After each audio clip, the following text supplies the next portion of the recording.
Hey, can you hear me? Yes, baby. Welcome to another edition of Inside the Picture. If you can't hear me, well, I'll talk louder, but then again, a lot of people probably don't want to know it louder. I'm good.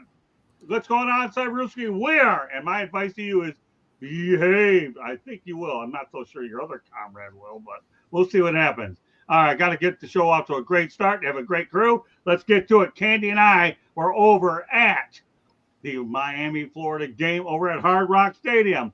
I'm going to give it to you. There are a lot of stats to get after today. So get this. The Miami Hurricanes obviously beat the Gators 26-7. In that game, the Gators were over for 13 on third downs. Florida had a 32 net yards in the first half. As a result, trailed 13-0 at the half. Florida put 10 players out on the field, resulting in a 3-point Miami kicking attempt. Billy Napier, the fourth worst record in Gators history. And the last win at Miami is in 1985. Couldn't break this streak. Miami moved to number 2 overall, people. Florida's defense is a stellar 14.25 points per game. And Marty Brown showed some good qualities. So if you're looking at a lot of prospects, check this out. 18 carries, 80 yards. Then he had 2 touchdowns, 4 catches for 53 yards. Great all-purpose stuff. Why are the Miami Hurricanes featured on prime time? Get this. The Miami Hurricanes in Notre Dame went to 10.5 million viewers, the most viewed game in week 1, back in prime time Saturday. What I'm going to do is this. Before I turn to the crew, Candy has some important sound. We're going to set it up for this right here, and then we'll have the crew comment on what we've got. Candy, go ahead and fire it up. Okay, here we go. Share screen. Let me get the right Yours one. truly asking the questions. Huh? Yours truly asking the questions. To the Gators. They got us all. Coach, did your familiarity with Carson Beck, it's the third time you faced him, enable you to game plan properly to contain him? Because I've seen him the first few games, and his stats were not anywhere near like what he had at USF and Notre Dame. You guys did a really good job bottling up and forcing Miami to find other ways to beat you. Yeah. Look, I think we have a good defensive unit. I think we've got good personnel. Our staff does a great job. We played the early downs. I do think that he did a nice job on third down in particular in the first half. But in general, our defensive staff and players did a great job executing the plan. Billy, at what point? All right, that was Billy Napier. Okay, I'm going to go to the crew. We'll go to the next one. Steven, what's your take on the fact that the Gators did a good job containing the Hurricanes, but the problem was the running attack was unbelievable. Marty Brown had mentioned off his stats. We're going to start off with you, Steven. I guess it's encouraging if you're a Gators fan that they weren't completely inept in every area, being the fact that your Hurricanes are top 10 ranked team right now. Right. Take your small victory where you can get it. Obviously, they still got a lot to fix down there, but you got to give them credit for showing up and not just playing dead, because what happened over the first few weeks. You could have easily seen them just just mail it in. You're already seeing guys in the NFL already just mailed it in already because they can see the way the season's developing. So if you're a Gators fan, something to look forward to see if they can continue to build off that and get better as the season continue. But other than that, it's par for the course as when you're talking about that Miami Florida matchup. Candy, you were there. Tell her what you.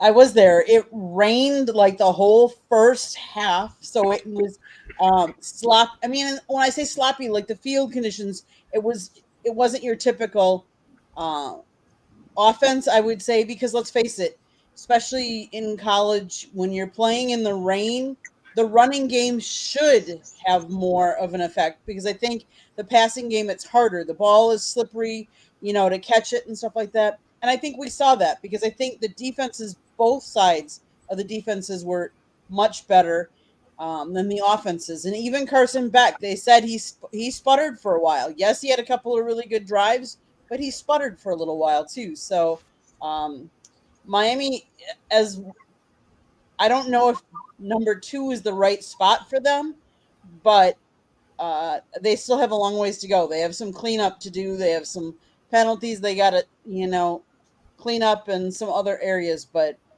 they did good. They did good. Mel? Florida still got the Hellburger, didn't they? It's like we're getting a participation trophy for Florida. I mean, they got beat. They scored 7 points. The quarterback play is still an issue. They got a young guy there playing quarterback. They got some growing pains there. The only way he's gonna get better is by continuing to play, and they're just gonna have to find other ways to win.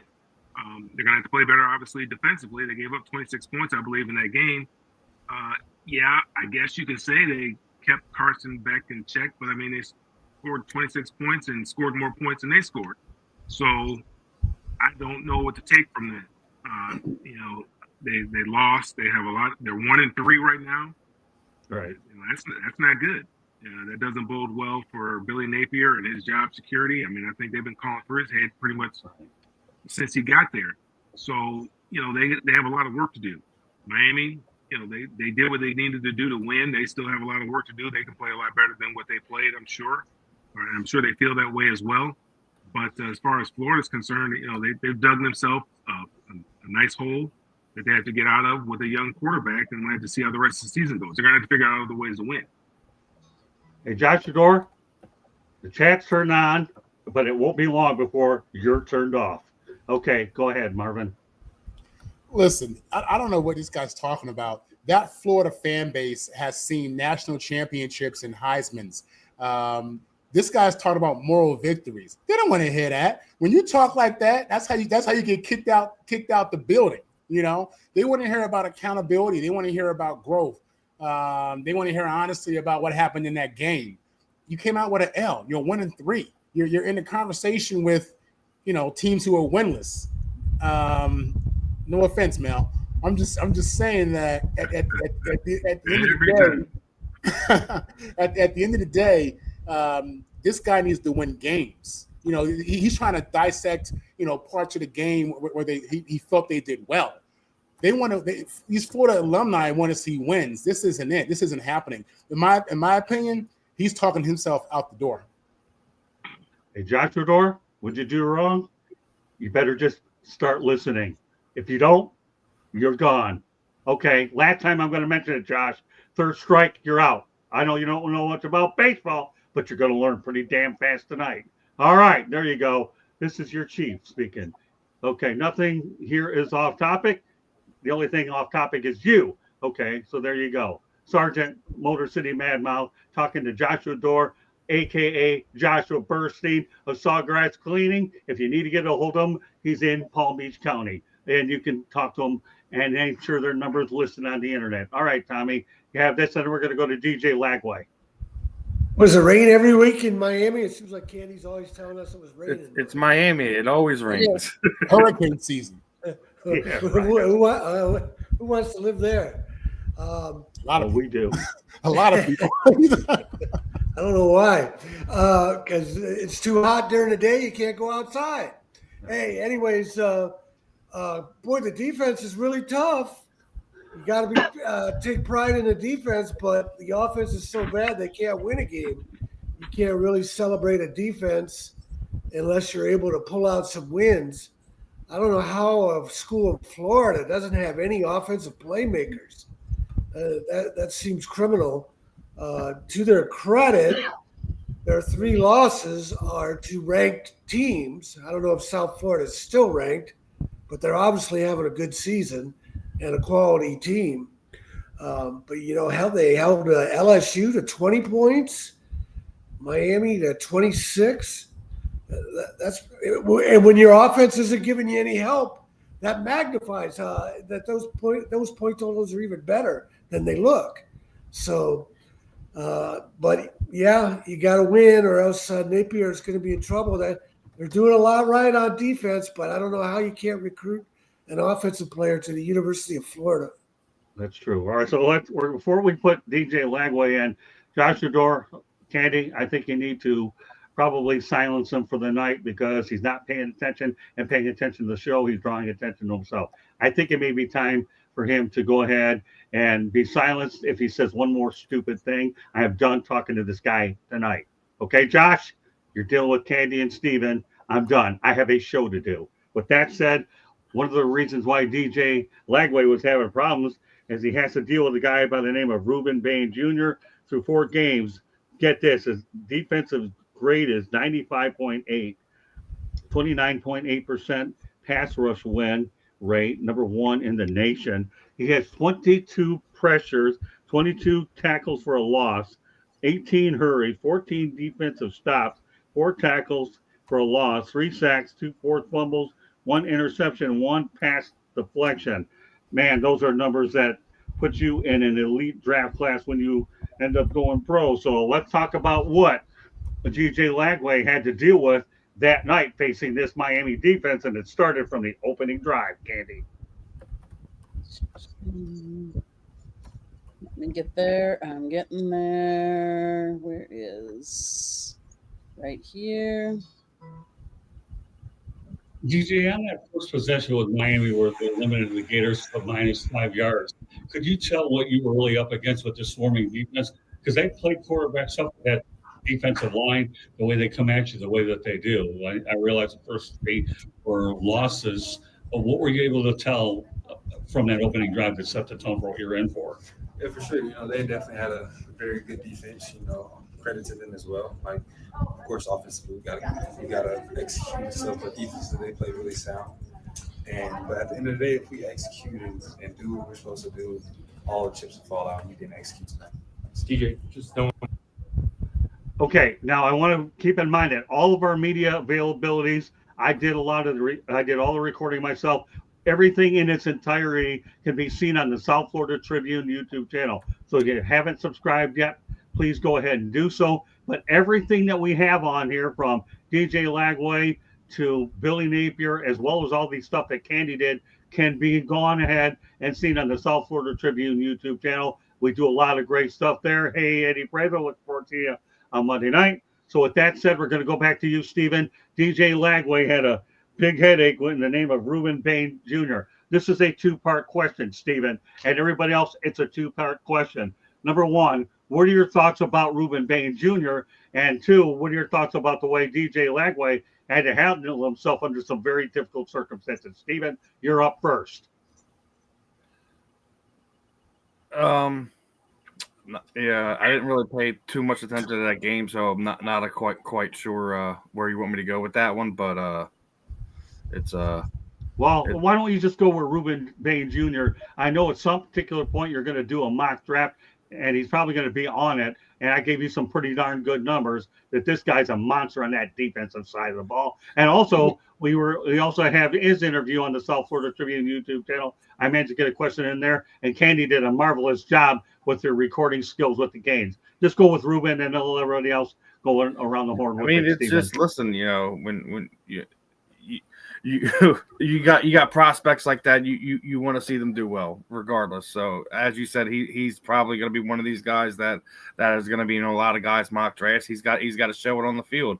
He's going to have a harder time doing that on that Florida team as they continue to play the way they're playing. So he's got to be the guy that stands out to raise that draft status. So we'll see how he continues to do that. Obviously, it's not the hardest thing to do when you're the best guy on that side of the ball. So we'll see how it translates for him as we go throughout the season.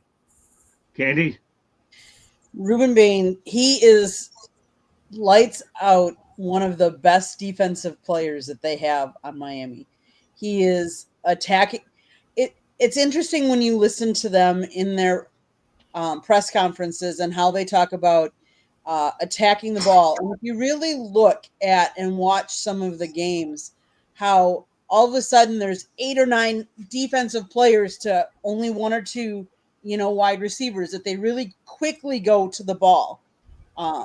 It's one of the things I would say about Miami is their defense is really, really good.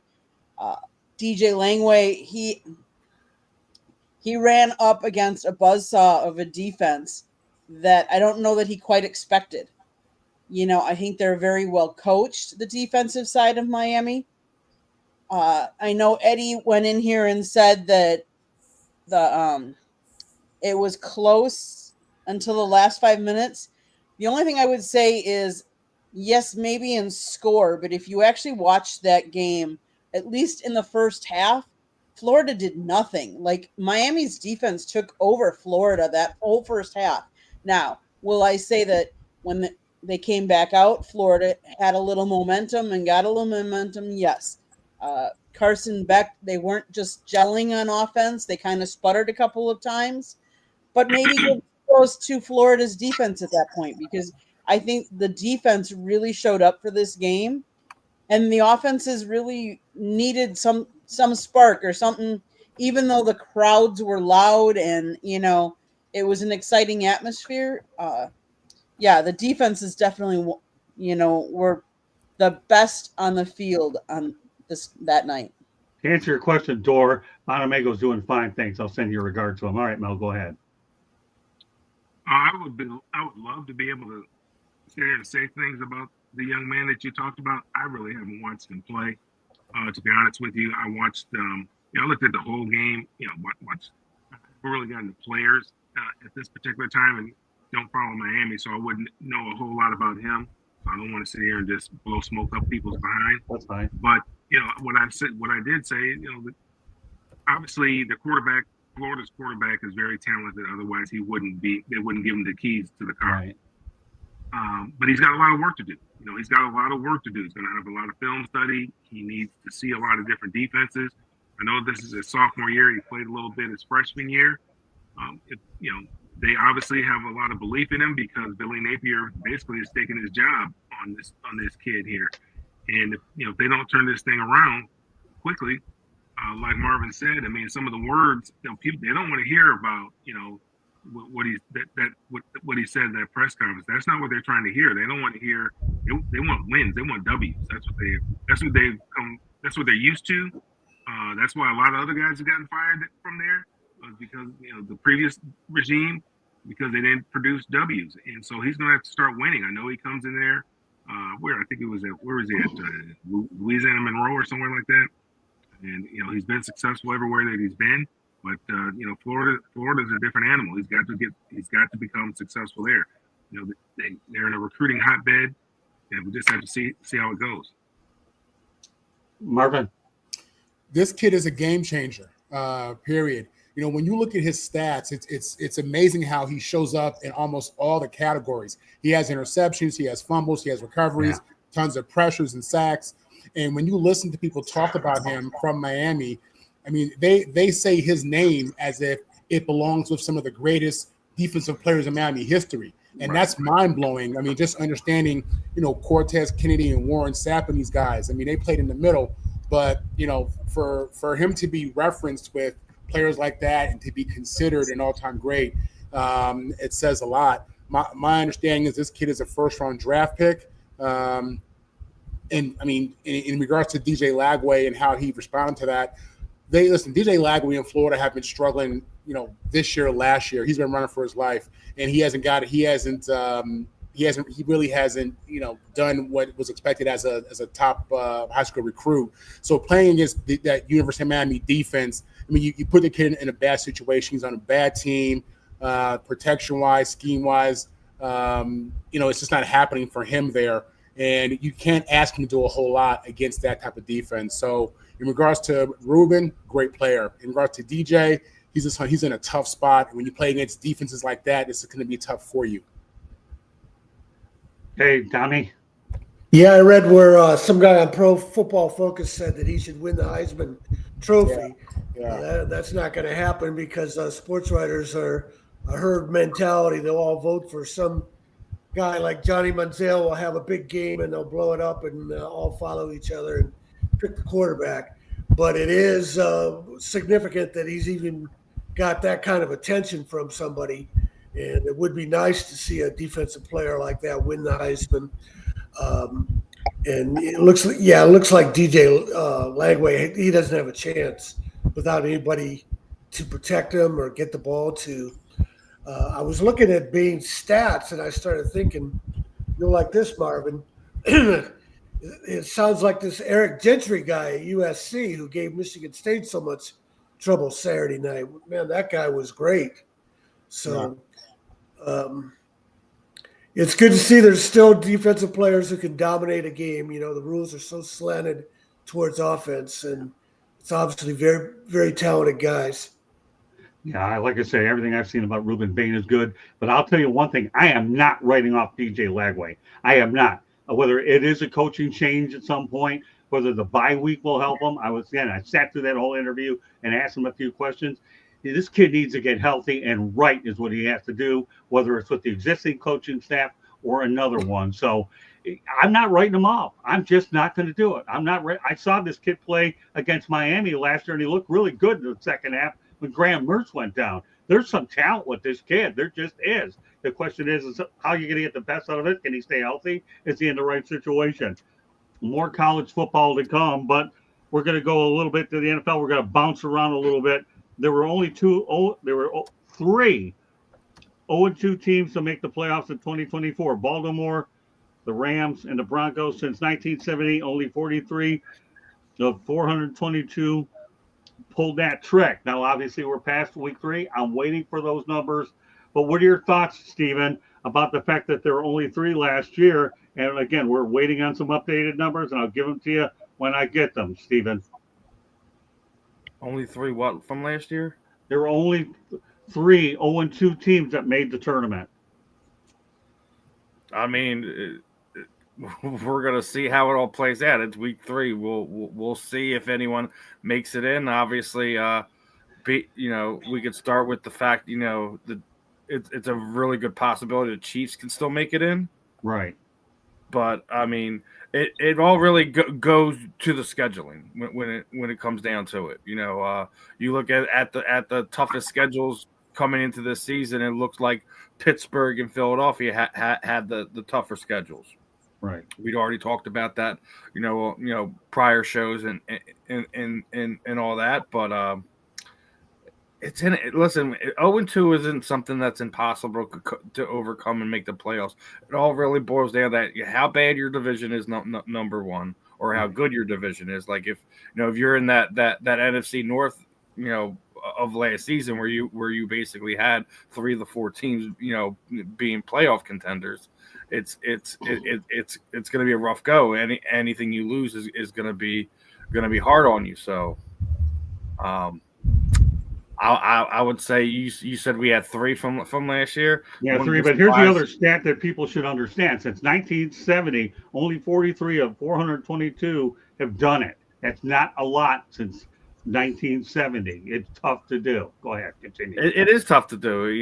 It's tough to get off to a bad start and get it in. Eagles started the first handful, the first month of the season, 2-2. They eventually wound up going on a run and winning a world championship. So it's not an impossible thing to do, but I don't think it's as hard as it used to be, but it really does boil down to how your conference is if you're able to overcome it. Joshua, we don't have anything scheduled with Coach Bono at the time, so concentrate on the existing panel. Candy, I think before we hit a station break, it may be time for a timeout really soon. Do you follow me? Okay. We need to keep it going. We have a lot to get Still not adding anything of note. Not anything else of note. Okay, no more free advertising for you, pal. You got what you needed to do. I was really trying to get the first name out there, but apparently the business gave you the highlight. So no special appearance for him, but there may be a special ticket out of here for you. Candy, continue with this topic. Then we're going to go on to the featured topic of the night. That's Indiana, Daniel Jones. Go ahead, Candy. So as we've expanded and play more games, the 0-2 I don't think is as big of a deal. I think obviously from some of the games that we've seen this weekend and those last couple of weeks, any given team can beat any given team on a given Sunday. I mean, I don't know that any one of us on this panel would have predicted that the Indianapolis Colts would be 3-0 at this point. Like, I don't think any of us would have said that. So it'll be interesting to see. Tampa Bay is 3-0. Buffalo is 3-0. The Eagles, the 49ers, and the Chargers, all of those teams are 3-0 right now. And I know, Scott, you were talking about 0-2, but I'm just saying that there are some teams there that are 3-0 that we wouldn't have guessed. And I'm guessing there were teams that were 0-2 that we wouldn't have guessed. And yes, could they make the playoffs?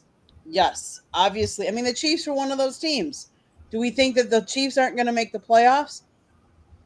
Again, everybody's got to play everybody, and that's why we play games. You never know. Yes, you have a favorite, but that doesn't mean the favorite's necessarily going to win on Sunday.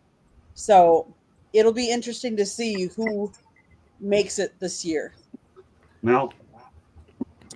Yeah, I mean, I'd rather be 2-0 than 0-2. I'm sure of that. 0-2 is not a death sentence. It just depends on the makeup of your team and the health of your team, the direction your team is heading in.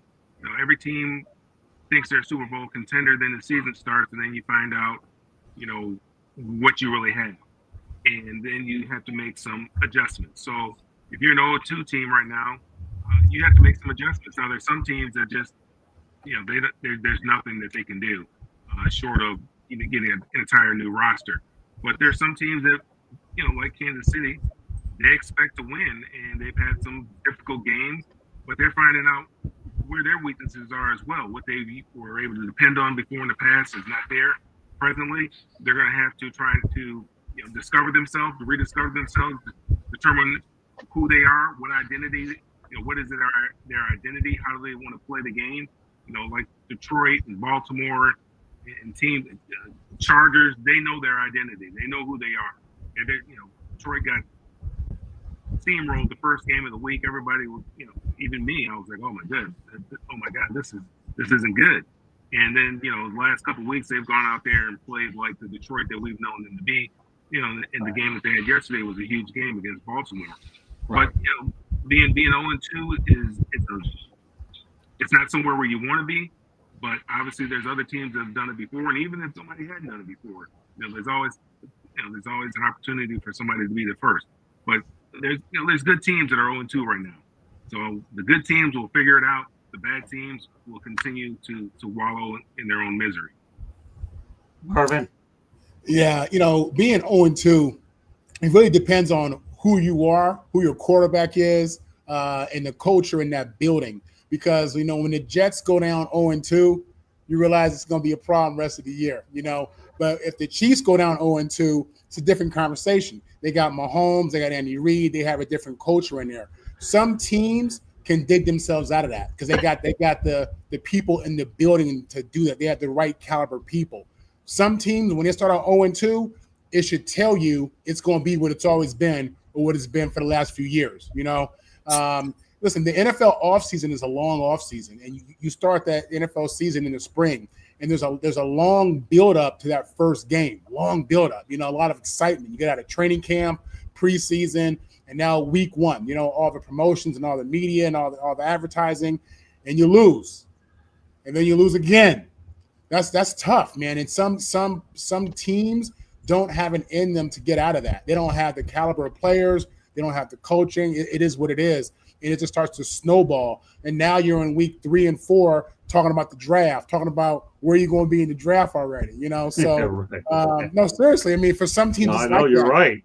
You know, and there are fans out there of certain fan bases who know if my team starts out 0-1, 0-2, 0-3, there's no comeback from that. You know what I'm saying? It is what it is. So 0-2 is tough in the NFL, where it is hard to win. It's a game of inches, and if you don't have the caliber of players to win, then coming out of a hole is something completely different that you ain't gonna be able to do. So, hey Marvin, there's this thing called sad but true, and you nailed it right on the bullseye, my man. You did. Yeah. It's sad but true. I mean, I can laugh all I want because it's okay for me to agree with my age here, right? I mean, come on, really, seriously, really. I'm not even wearing a hat tonight. I'm telling you, but sad but true. All right, Tommy.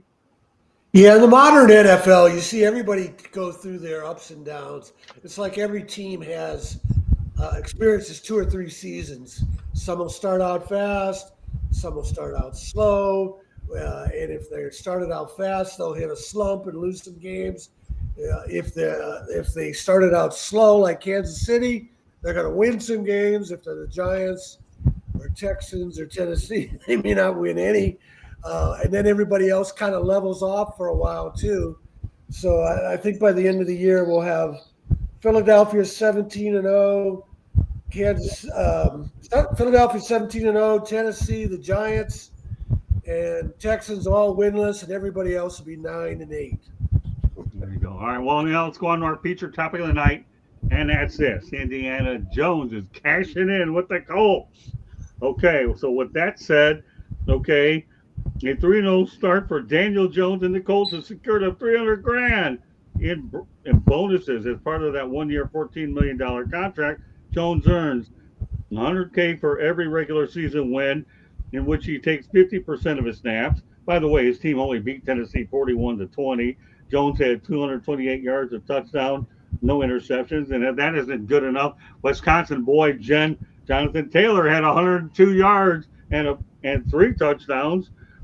And get this, here's another great fact to throw out you. Colts started in 3-0 back, let's see, when was it? 2000 and when the last time the Colts started out 3-0, they made the Super Bowl. This year they're 2025. They're 2025. They're 3-0. Stephen, any Omens, I gave you a lot to work on. The guys cashing in. Yeah, I mean, listen. First off, I love you using the Indiana Jones's reference in the show title there, because he's no longer Danny Dimes. Danny Dimes died in New York, and he's been resurrected in Indiana. And listen, I think it was a smart move by him structuring the contract that way to be able to cash in when he gets games. He saw, I think he along with a lot of people saw the writing on the wall what was going on with Anthony Richardson. I already said it. If I'm a Colts team right now, I'd try to find somebody who's in desperate need of a quarterback and has some picks to spare to get Anthony out of there and see what you can work out with Daniel. I don't know if you're going to be able to keep them two there for on the roster for very long if Daniel continues to play this way. Obviously, again, we're only talking about the first 3 weeks, but so far it looks like a perfect puzzle piece matched up there. Being 3-0, in that city, everyone, I say it a lot of times, it's pretty much known for a basketball city, but I think Peyton Manning's era has brought in a lot of football eyes from Indiana there. So I do think if they're smart, that they find a way to keep Daniel there. It works. I'm not sitting there saying he's the he's this, all of a sudden he's going to be back to being a top 10 quarterback or anything like that. And we talk about this a lot of times. Sometimes, it's just a wrong fit. Sometimes you don't have the right coaching staff. You don't have the right personnel. You get a guy in a different environment with the right coach, with the right players around him, with the right people up front. And all of a sudden they're able to work magic. They're able to fulfill the expectations that they have for themselves, that the media, the fans have for them. I like what I'm seeing out of Daniel Jones in Indianapolis. I think the other thing you have to say is even like they were talking to Saquon Barkley last week about what's going on. He was like, if outside of my team and what's going on here in Philadelphia, if there's any one person I want to see succeed in this league, it's Daniel Jones. That just goes to speak on who Saquon is.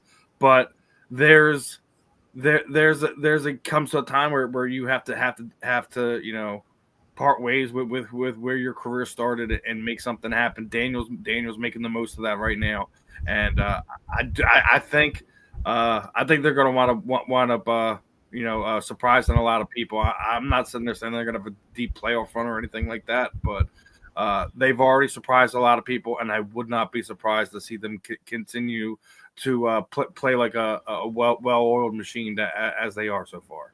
Well, I'm not a Danny Dimes guy, number one, and number two, I'm a Midwestern guy, so Indiana Jones suits me fine. That's good enough. That's all I have to say. I'm a Midwest guy. I always be. She's a Midwest girl, and the Midwest girl is up, and then Mel.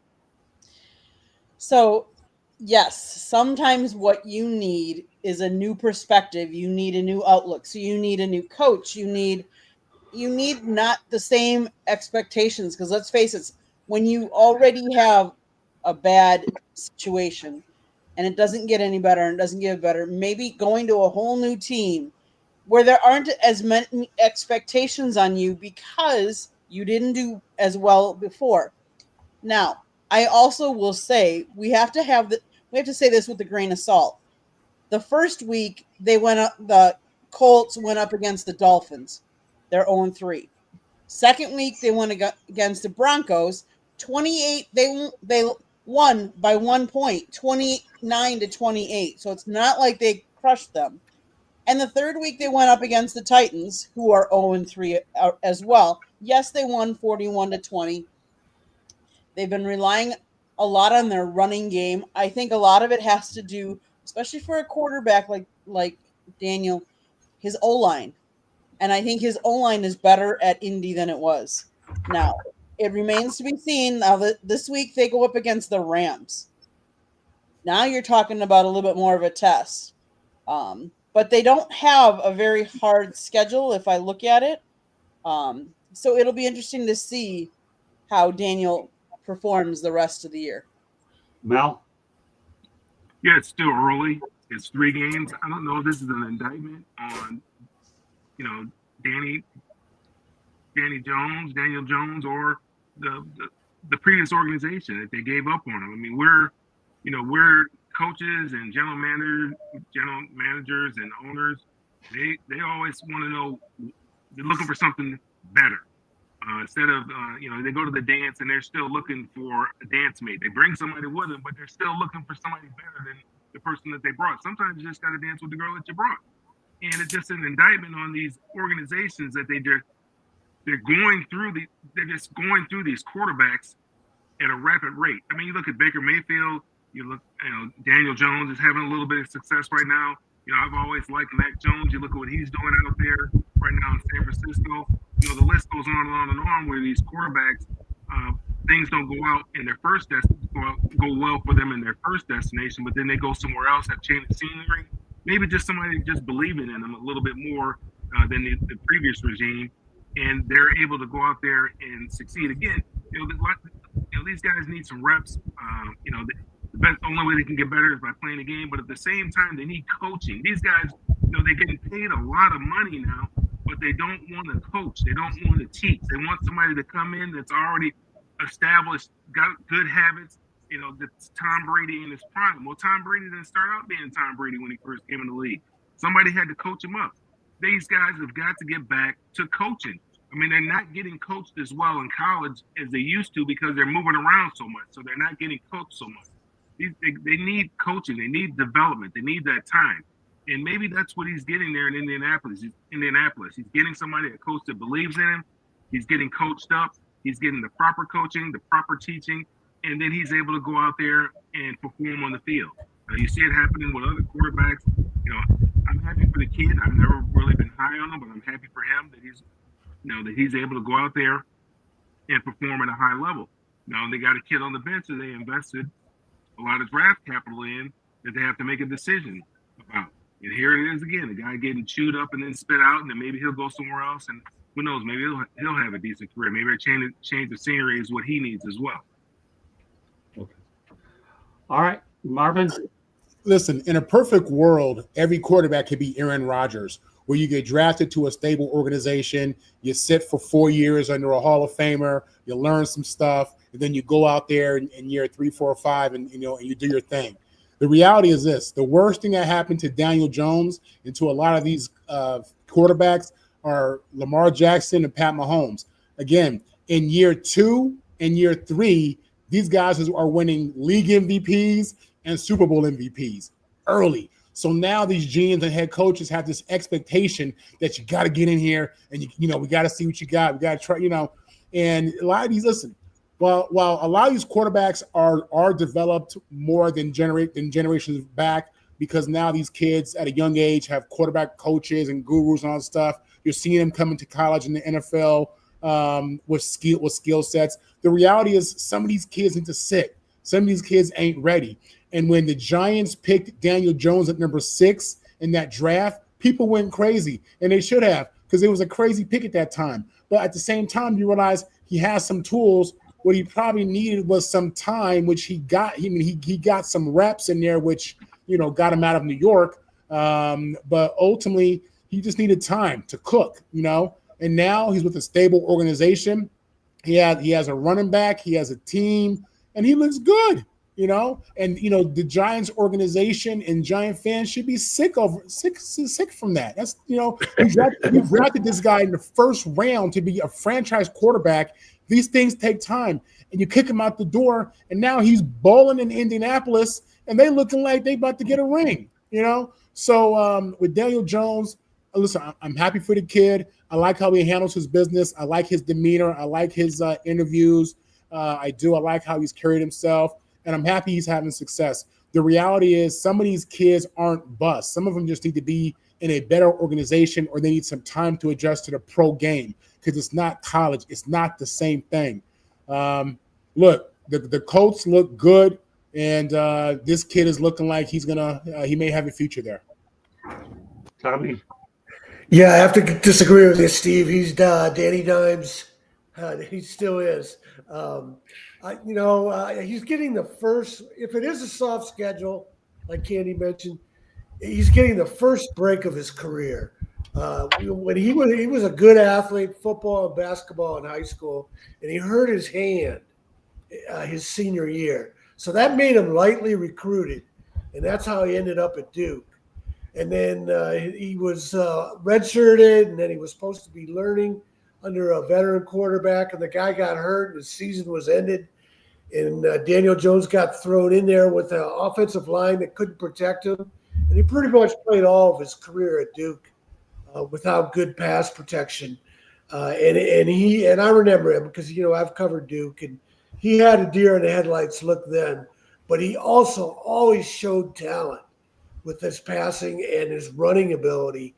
And then you think about him at the Giants, where he was on that 80-yard run and he tripped over nothing. I mean, that just goes to show you he was lacking confidence from the beating he was taking from sacks and the bad team, and that's why something like that happened. So he's fortunate he got out of New York. You got to wonder if Minnesota wishes. I don't know if Minnesota tried to keep it at all. You got to wonder if Minnesota wishes they had him, because he'd be their quarterback now with McCarthy hurt. And I hope keeps on progressing and has got the confidence and the support, the running game, the pass protection that he's always needed. Okay, Mel has a hard out at 9:30, so what we're going to do, Mel, I'm going to give you two topics. Number one, we'll start here, and then you'll end with the final one. Fair enough? And then and I'll send it around the horn. Topic number one, Desmond Watson, 6'5", 449, rookie defensive tackle, was released by the Bucs in late August. But guess what?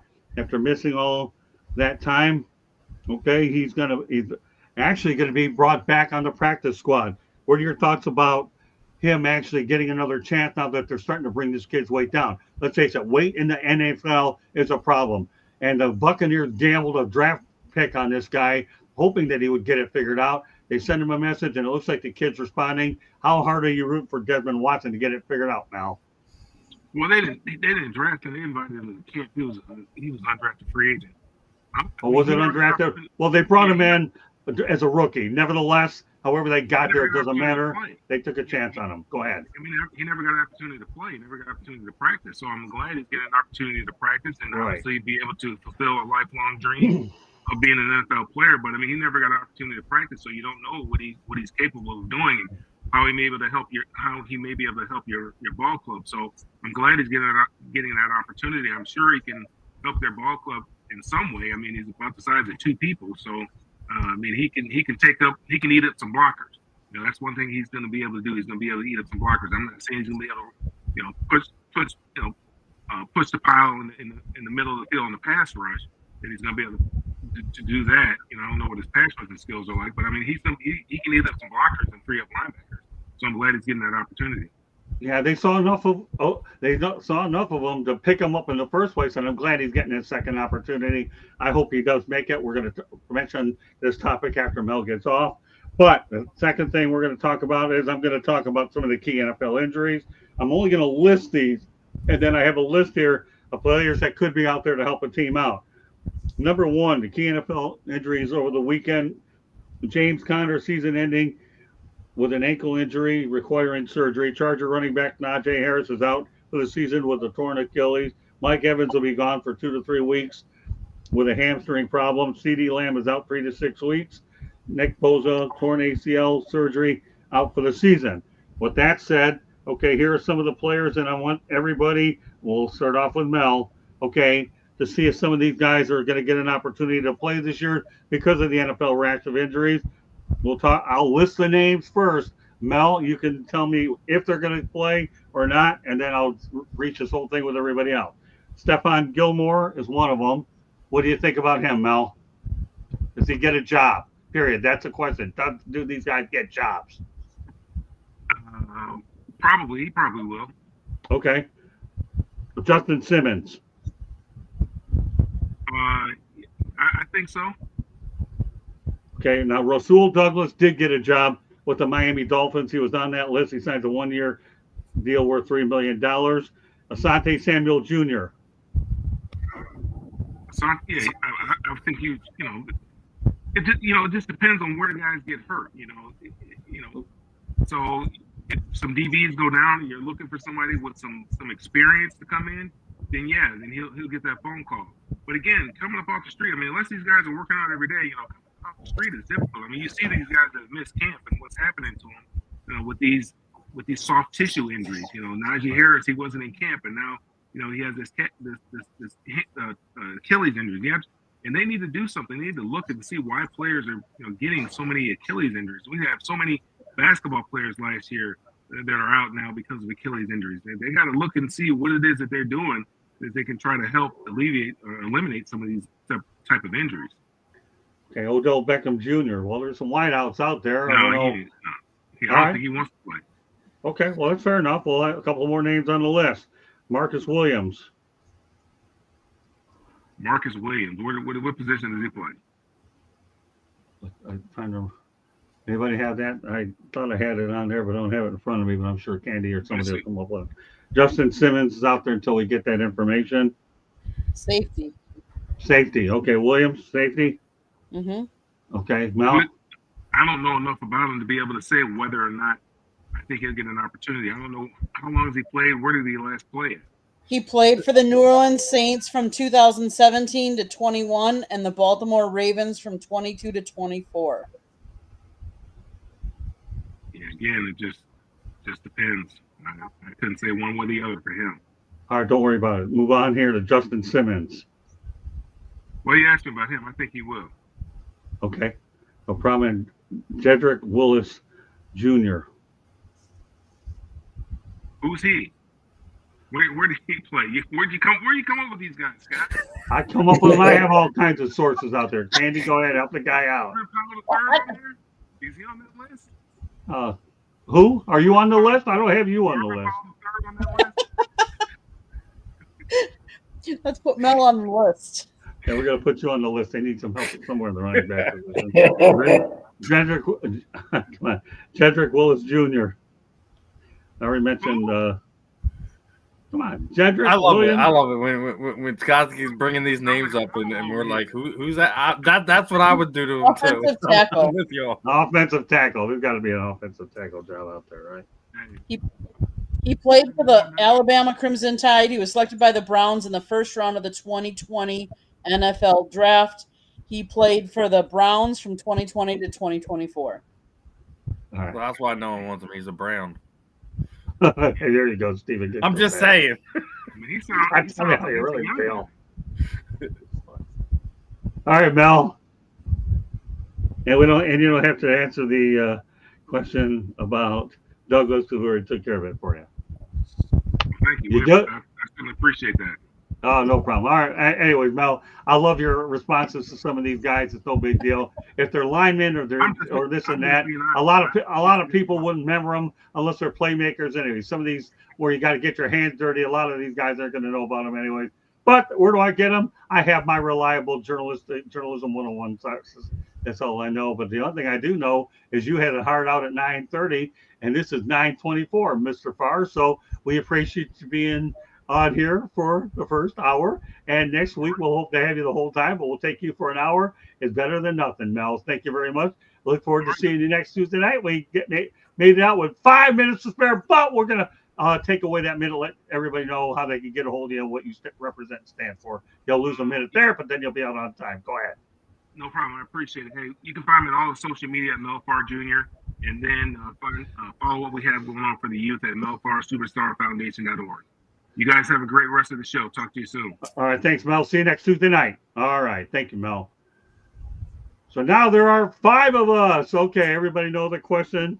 Okay. Do I need to mention the names? All right, Stephen. At least you got a head start. And then we're going to go back to Mr. Watson. So let's go back to Big Dez, right? I was surprised when they didn't keep him on the active roster. I get it. You know, we're talking about how great of a season that Jordan Davis is having here in Philadelphia. He lost 30 pounds in the offseason after winning the Super Bowl. Through the first few, he's playing better than Jalen Carter was playing last year, and a lot of people feel like Jalen Carter's not in shape right now, which is why we're not seeing those explosive stuff out of him. So I get why Tampa was doing what they were doing, but I would like to have not just had him on the practice squad, find a way to have him on the active roster, get him a few snaps in there. The only way you're going to get some of that weight off him is let you play it off. When we were watching what was happening during training camp, they were just basically having him sitting on their sidelines, and it was like, you don't have a coach over there with them. You don't have a personal. I felt they were doing him a disservice. Do I like to see them that they brought him back? Absolutely. Is it a surprise that you see them bring him back right before they're about to play the Eagles? I don't think that is a surprise. I already felt like that was a little secret weapon. Tampa was trying to put a wrinkle in there to make sure when the Eagles get a chance to run the the infamous tush push play, that they would have some beef up there in the center. You already got Veda down there. He's already an unstoppable force that you have on your defensive line. So like that, the fact that you're bringing him back, like the fact that you're trying to keep him in the building. Hopefully it doesn't take him long to get him on the active roster.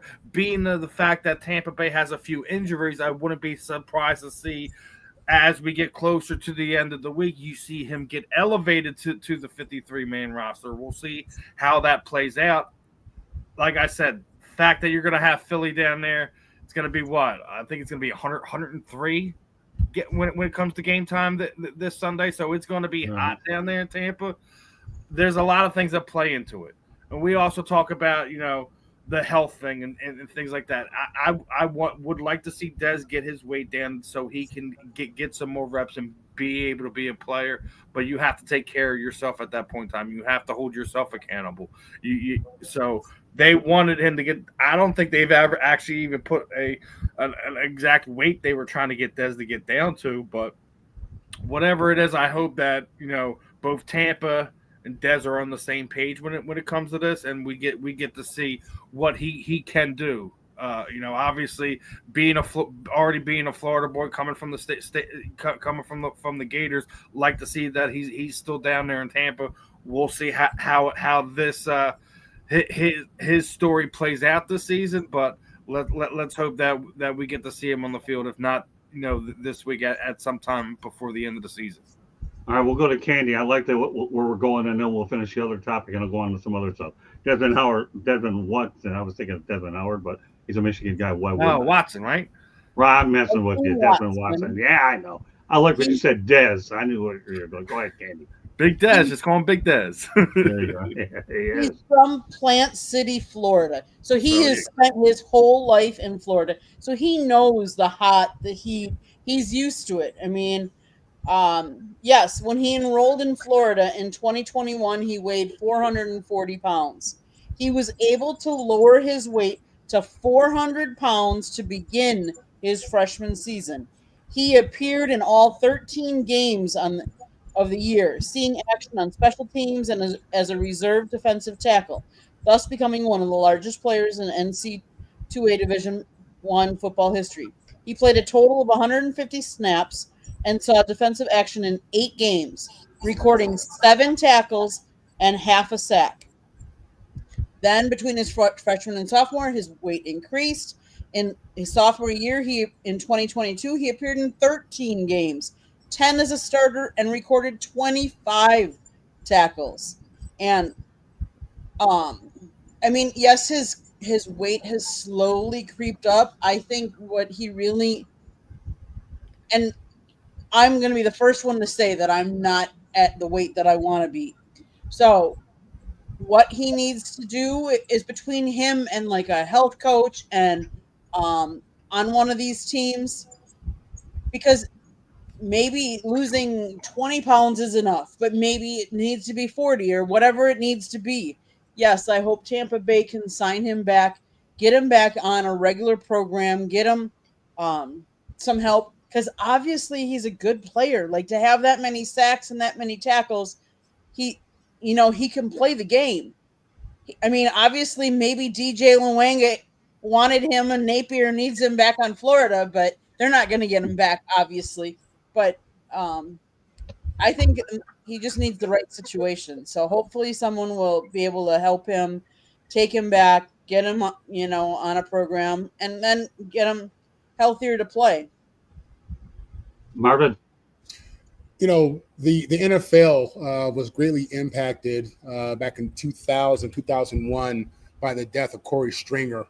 Corey was about 400 pounds and really big dude out there playing for the Vikings, and he passed away due to heat exhaustion. The NFL really has taken notice of that, and trust me, the way they go about business is much different now. William Perry, the fridge, was only 390 pounds at his highest point. So, listen, with this kid out of Florida, of the Bucks, like, it is hot as hell in Tampa. That's real. Candy said he's from Florida. He's used to that, and that matters. My attitude is this. If this kid can get through all the conditioning drills and he can get through all the practices at Florida and he can play at a decent level in the SEC, he can probably play in the NFL. College is not the same as the NFL. But I will say, if he was able to be an impact player in college and play so many snaps, he should be okay. I can understand them wanting him to get his weight down. Obviously, again, we all feel a bit different ever since Corey Stringer. But at the end of the day, these guys are getting bigger. They're all getting bigger. If you look at the NFL weight, my dad played in the NFL. He was 270 pounds playing tackle. These guys, 275 at the most. These guys now are well over 300, 330. That's normal. So with him, I understand the precaution. I understand why they're doing what they're doing. But at the same time, I think it's a big man's game. And if he can get through all the conditioning stuff and all that, let him play. I'm so glad you brought up Corey Stringer. Number one, it happened with the Minnesota Vikings up in Minnesota, and it got hot there. Yeah. And the amazing part about it is, and then William Refrigerator Perry. I want to mention something that Eddie Prather mentioned that was interesting.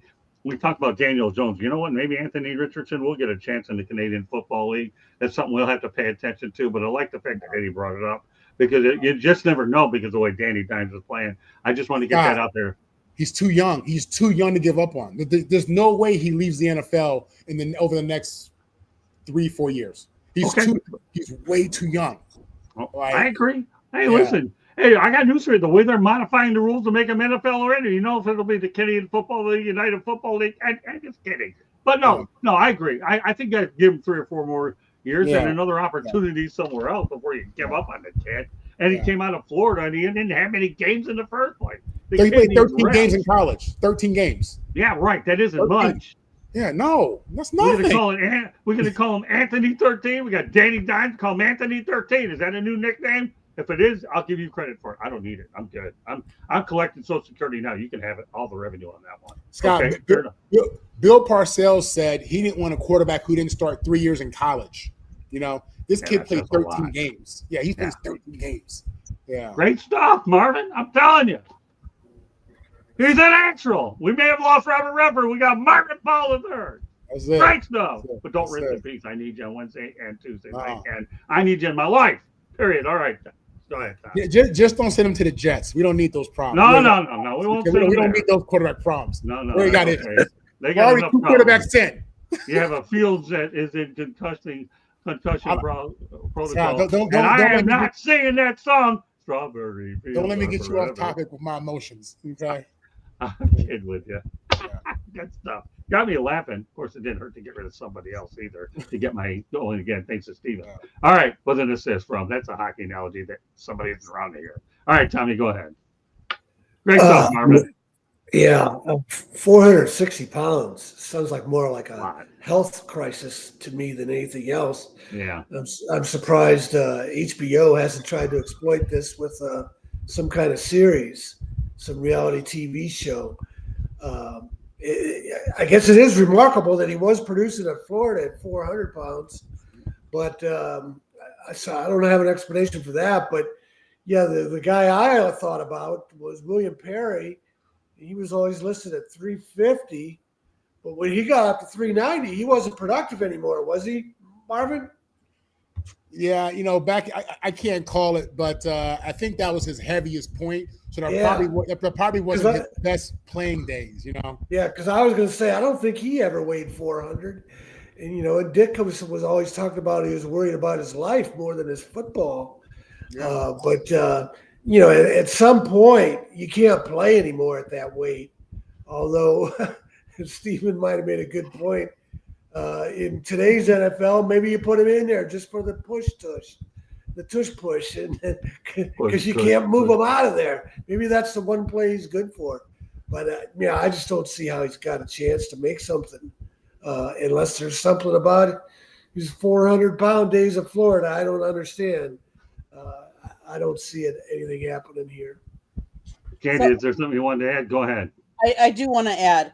I want to add a couple of names. Aaron Gibson, an offensive tackle who weighed 410 pounds, becoming the NFL's first player officially listed at 400 pounds or more back in 2002. Terrell Brown, a 6'10" tackle who reached 403 pounds. He never played it down in the league after a 2013 stint with the Rams. Nate Newton, an offensive guard who topped out at 401 pounds and won 3 Super Bowls with the Cowboys.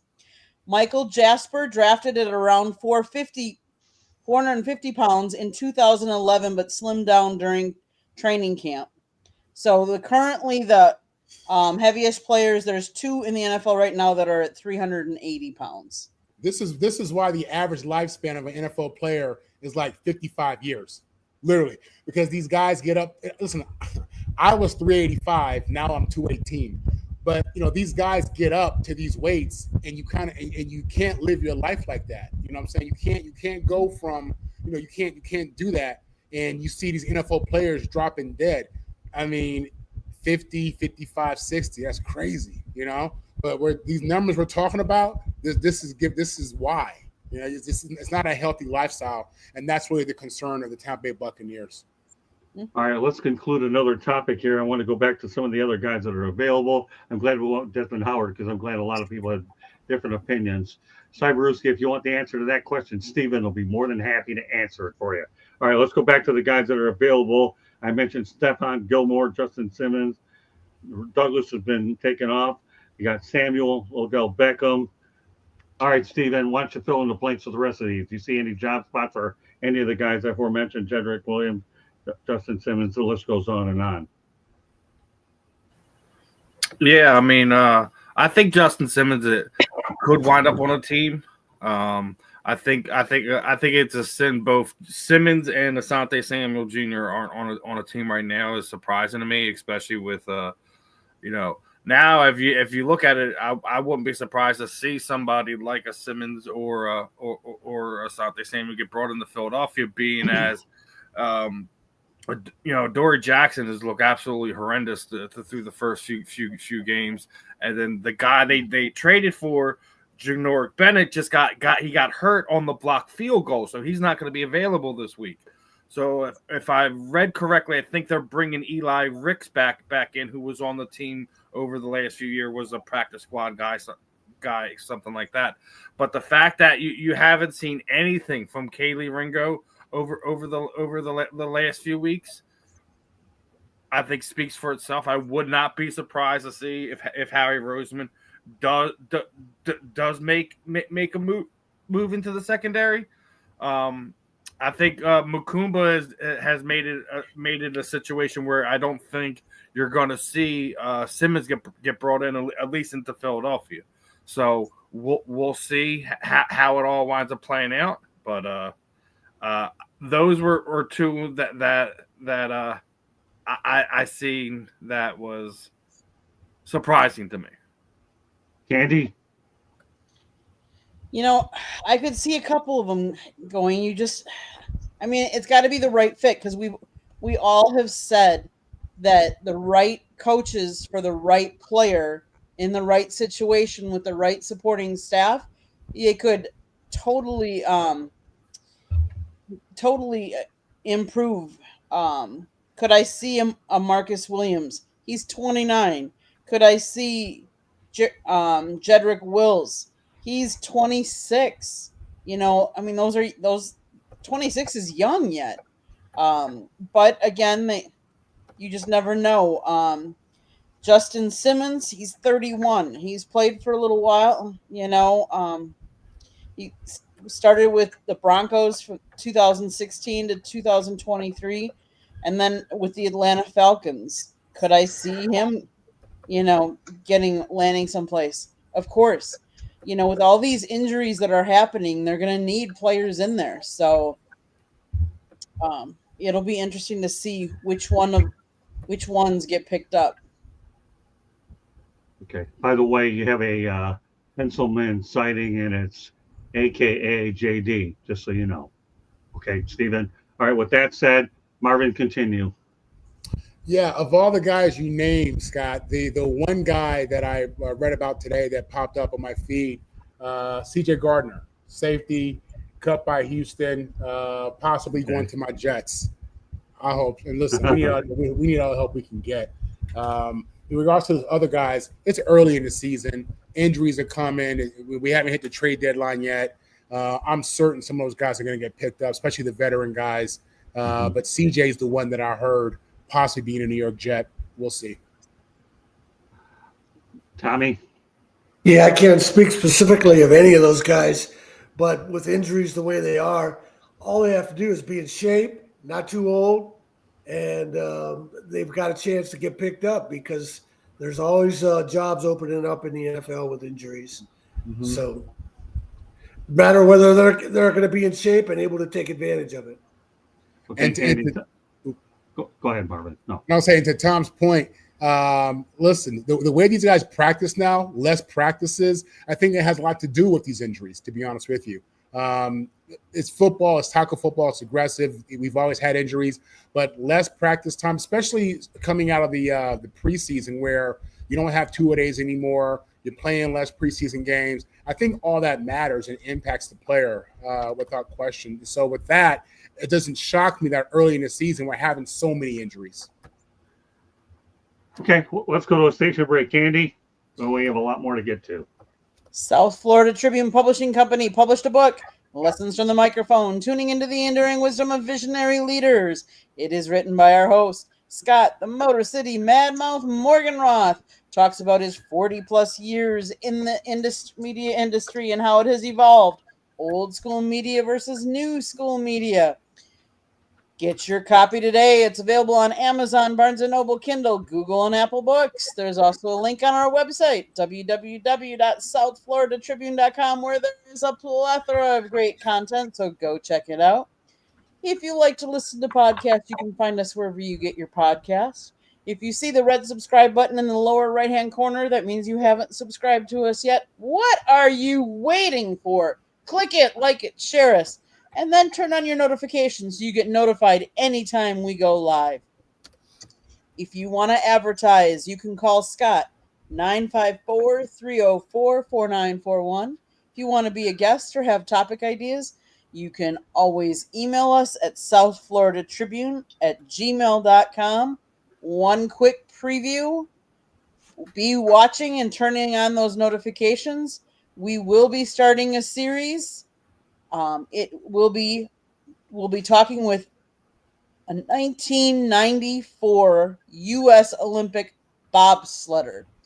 That we're going to be talking about CTE and bobsledding. So watch for those notifications. to come in the future. Back to the show, Scott. All right. Well, we talked about the Miami Hurricanes a little earlier. We're going to go back to them right now. Redshirt junior safety Marquise Williams has been dismissed from the program. He's in the transfer portal. True freshman defensive end Hayden Lowe will miss the entire 2025 season. Unfortunate development for the five-star guy. And get this, over the weekend, the Miami Hurricanes hosted over 100 recruits during their game versus Florida. I'll tell you one thing, Mario Cristobal certainly knows how to go ahead and bring a lot of people in. You got two guys out, and you have 100 in there for show and tell. So, Marvin, we're going to start off with you. What do you think about what happened? You got two out, and then you have 100 recruits. We'll see how many of them come in. Listen, Mario Cristobal is in year 3 here at UM, and Right. listen, I think he's the right guy for the job. I think he's a great hire. He's a former player, former champion, and he understands that culture. Right now, UM is humming. They're humming. They're winning games. There's so much talent in the state of Florida and South Florida. So this is an amazing opportunity for Cristobal to bring these kids in, let them see what this coach is about, catch a winning game, go through the facility. I mean, this is how it's supposed to be done. This is what you do. They're on fire right now. They look good, and these kids in South Florida absolutely, I'm certain, are interested. So kudos to Miami. I hope they keep winning. Listen, the Canes are one of the teams that I as a kid, I really liked. So I got some Hurricane in my heart. Believe me, I do. So I love it. And, I want to see what they do. There's a lot of football left for Miami, but so far, so good. And those recruits are absolutely happy about what they see for their local team. Tommy? Well, the big thing is if they've got the resources now, which is what I've read and heard from Mark Rick, that they didn't have the resources before, the indoor practice facility, Right. and all the other stuff that goes with it. You can't, just because a guy leaves nowadays, it used to be there was some kind of problem, but that's not necessarily the case now. It just might be that the kid doesn't want to waste a redshirt year. He's allowed to play 4 games. So this is a time of the year where you see guys leaving programs so that they can save their year of eligibility. They think they should be playing more than they are, or they don't see an opening to the future. But yeah, Miami, everything's looking up in Miami. Candy? One of the things that I can say as a photographer who is down on the field, one of the things that I cannot do when I am taking shots of the team, I cannot photograph any of the recruits. So I have to be extra careful because they're down on the field and they're, bringing them down there to show them the culture, show them what's going on. It's awesome. I mean, honestly, Miami's doing what they need to do because let's face it, not only does Mario have to recruit the players he's got on his team now, he has to recruit also incoming guys because he has to stay relevant. And in order to stay relevant in this day and age with NIL and the transfer portal, you are constantly recruiting. That's his new job. Besides coaching, that's why he's got all kinds of other coaches because he's got to be in there recruiting every guy all the time, including the recruits to try and come in, but also the ones that he's got in there to keep them. That's what's really important, so in today's day and age, college coaching is not the same as what it used to be, but kudos because when Miami is good, it's good for recruits. Steven? Hey, listen, it's always the big recruiting classes isn't that much to kind of hoot and holler about. When you hit on those big recruiting classes, that's when you had me and Marvin were talking about this, a few months ago. We were talking about how USC's recruiting class was, how Notre Dame's recruiting class was, but when it all comes down to it, you have to develop them. You have to get the right recruits in. You have to get the right scholarships into these guys. So, not to say that the number you threw out there wasn't a bad number. Listen, you're going to always have to have recruits lined up, and with the simple fact of how the transport will work, you don't know if you can guarantee that guy's going to be there 3 years, 4 years, etc. You don't know how that's going to play out. So getting as many good players in the door that's going to play in your system is always going to be a plus. So I love seeing it. I love seeing Miami kind of getting back to that 80s, 90s style football. So we will see how it plays out, but loving to seeing the fact that Miami's kind of stepping back up and getting back to their winning ways of old. Well, here's the thing. Mario Cristobal, I've known him real well. Although I have to admit to everybody here on the panel and everybody out there watching, okay, I love talking to Mario Cristobal. He's a straight shooter. We work well together. But I've enjoyed my last 2 weeks in the USF and the Florida press conferences because it's neat that Candy can go out there and film everything on the Cane side, and I'm getting the other perspective. So we're able to get the entire picture and the entire game. And you hear all these good words about the Canes from the other side, it's impressive. Now, with all due respect, you have a couple guys that are gone, so be it. One for whatever reason, the other, but 100 recruits. But in the end, I'll be honest with you, okay? Mario Cristobal, here's what has to happen. One, they have to win a bowl game. 2, you have to win the ACC, and 3, you have to win it all. So that's all well and good, 100 recruits, but you have to check 2 of those 3 boxes right now for me to really say that this is a total turnaround. It's all well and good. It's like chocolate candy. It tastes good, okay? But if you really want to go out there and have all the other things, then you better do 2 of the 3. Again, I have nothing against Cristobal. He's done a good job of the program. He's an ideal fit for the program, but you have to win a bowl game and you have to win the ACC this year. Otherwise, and don't worry, in a couple of weeks, they'll get Florida State, and that will be a very tough test for the Canes. Mark my word. A guy by the name of Tommy Castellanos, we'll be talking about him in the next couple of weeks.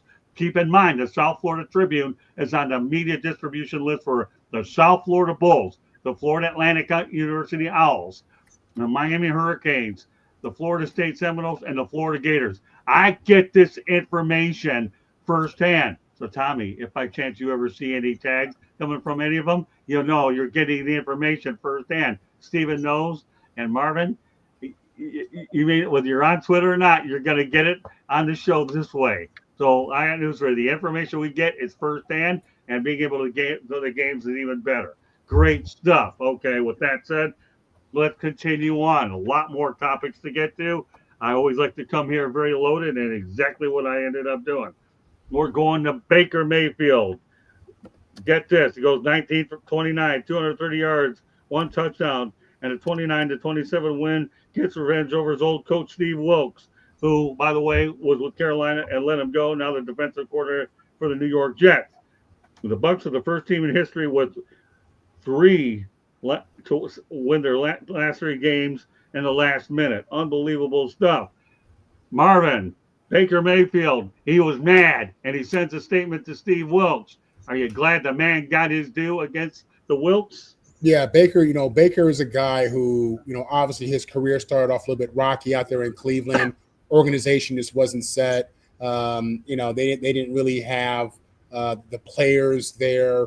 And then he went to Carolina. He's bounced around a little bit. It's good to see Baker doing well. It's good to see a guy who's a number 1 draft pick, who's been through hell, called a bust, called everything you can imagine by the media, has gotten into it, the media personalities. It's good to see him winning games. It's good to see him competitive. It's good to see him in a leadership position.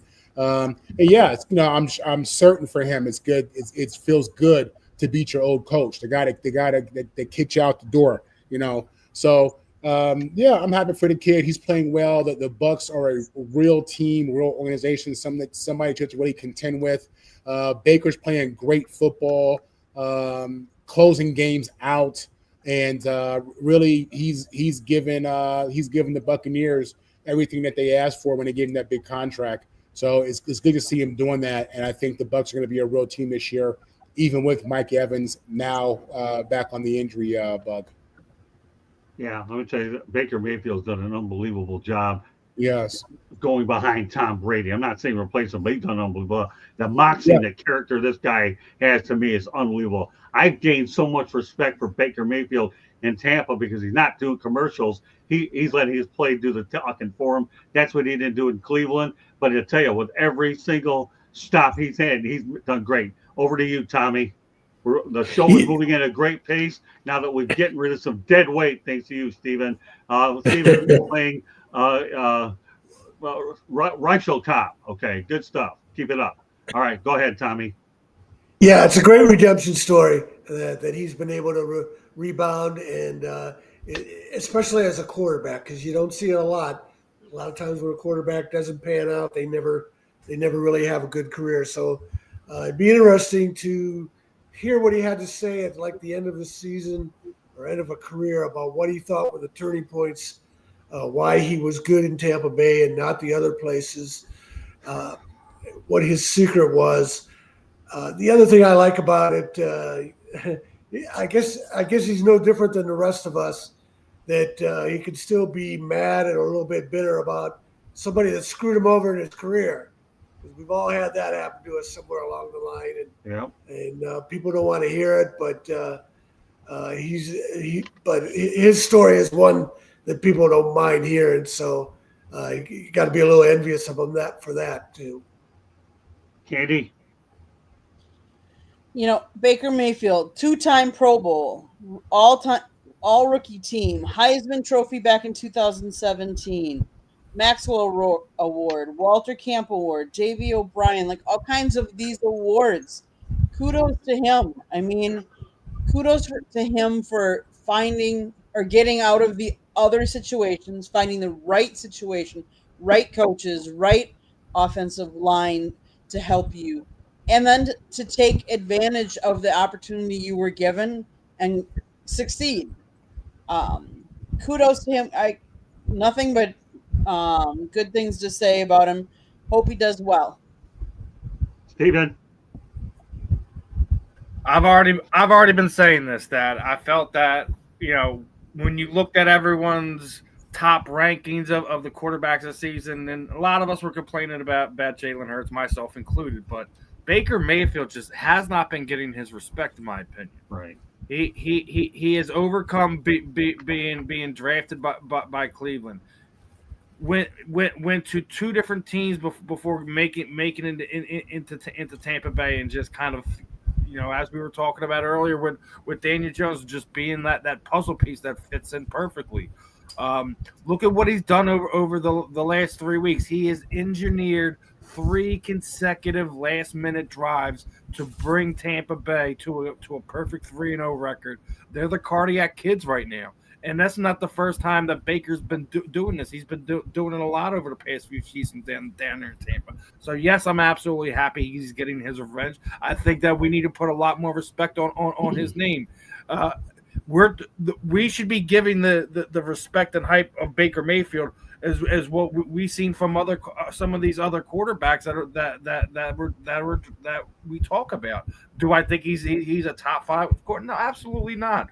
But he should be in the conversations with the Matthew Staffords of the league, with the Jared Goffs of this league. He has earned that right. He's been in the playoffs. He's done a lot with a little. Obviously, he's going to have a tough one this coming week. Going to have to take out the Philadelphia Eagles again without Mike Evans. But I think he doesn't get the respect he deserves. I think that nationally, the media, etc. I think we need to start looking at Baker in a different way. He has that swagger, that stuff. When they were playing the Texans a few weeks ago, we were just talking about CJ Gardner-Johnson. He's over top chirping at him.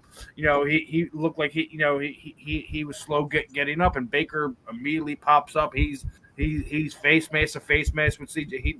He has a certain swagger that a lot of guys like to get up and get behind. So I'm happy to see the success that he's had so far. Hopefully he doesn't have too much success this coming week as he's playing my Eagles. But he is absolutely a top 10 quarterback in this league. I feel the disrespect that he gets is still mind boggling to me.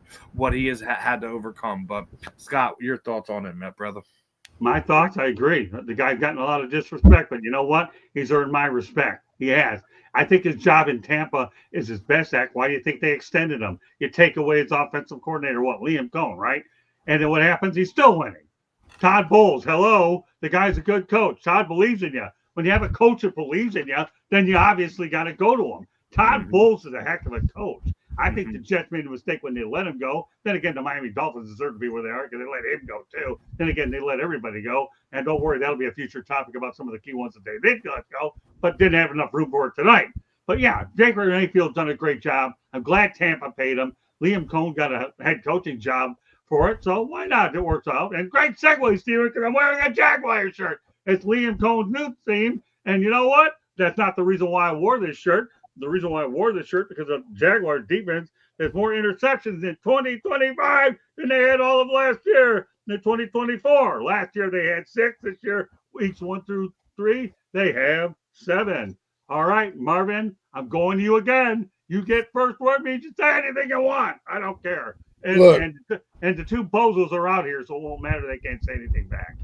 I got you. So, yeah, in regards to the Jaguars, I know you would talking about their defense. Yeah. I mean, think about it. Think about 6 interceptions. Now they got 7. I hear you. Going right up in Duval. I hear you. Listen, fortunately, the teams they've played so far, the Panthers and the Texans, aren't great. So, in high school, we call those stat games. When you play against a team that's not good, you're anticipating having great stats. That's a stat game. It's a game you get excited about. Yeah. But listen, at the end of the day, they've done well. The defense looks okay. It's early in the season. I think there are some other quarterbacks you're going to have to play. And when you play against some of those quarterbacks, we could talk about how good the defense is and what the team is doing. As of now, they've taken advantage of their opportunities. Good for them. Let's see what they do for the other 14 games. Okay. Tommy? Yeah, I don't know a lot about Jacksonville, but I looked and saw that they signed Jordan Lewis as a free agent from the Cowboys, and he's having a great season. I don't know what the backstory was on that. Did the Cowboys want to keep him, or how did they let him go away? You talk about all the great season he's having. How would the Cowboys let him get away? You talk about all the problems on the Cowboys roster and who they're keeping and who they're not keeping. It just seems like a strange story to me. Does Travis Hunter have an interception yet? Does he have one of their interceptions? Right now, they have 7 through 1 through 3, and last year they had 6 all year. Yeah, but Travis Hunter, has he picked one off yet? I don't know. That's where our crack research. No, because you would see it all over ESPN if he did. Yeah, that's true, Marvin. Thank you.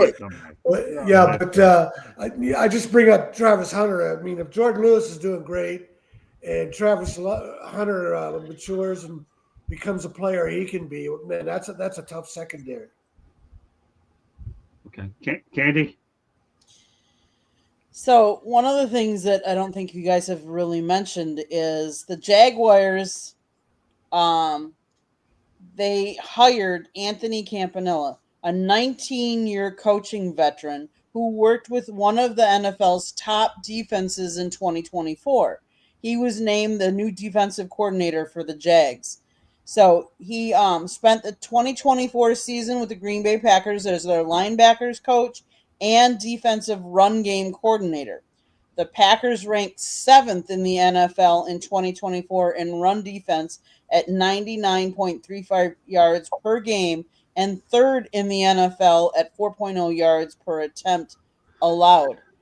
That makes a difference too. So, like we said, we talked about players in the right system, in the right, with the right organization, but also some of it has to do with the right coaches in the right system. who are helping those players live up to their best potential. So that's it. Back to you, Scott. All right, Steven. I think it's like going to me for the Jaguars question, right? Yeah, why not? I know you're so interested. So, like all right, my thing is like I think the biggest difference. I think the biggest difference with the Jaguars defense right now is the fact that they're getting turnovers. And if you win the turnover game, you make things so much easier for your offense. I think right now they lead the league with nine takeaways so far. They had 9 all last season. They got their turnover total from last season in 3 games.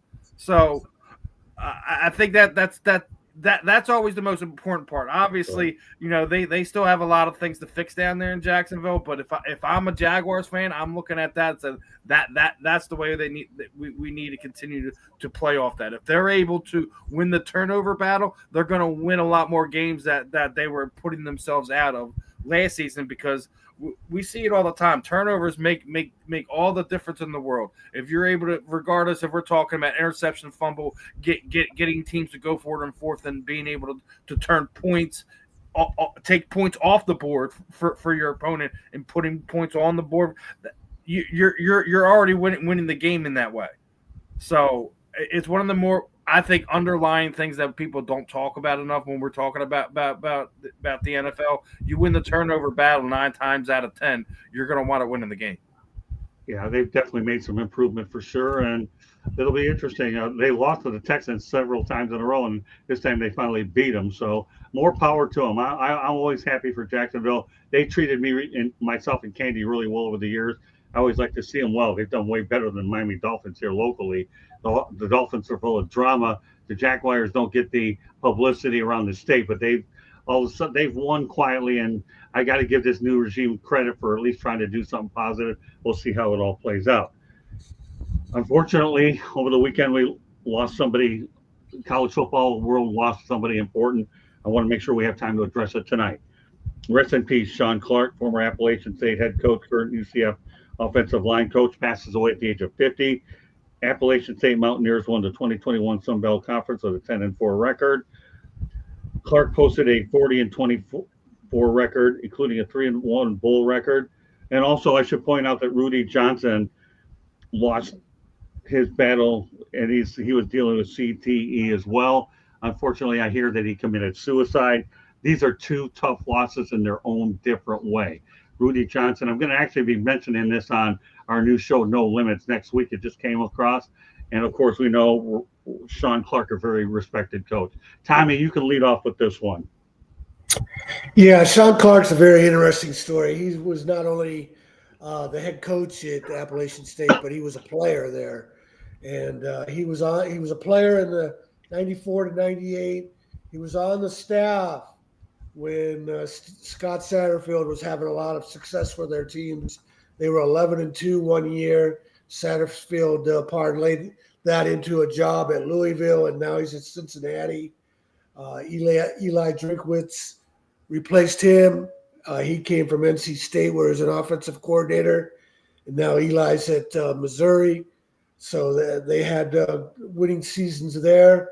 So then they turned to the alum, and he was their head coach.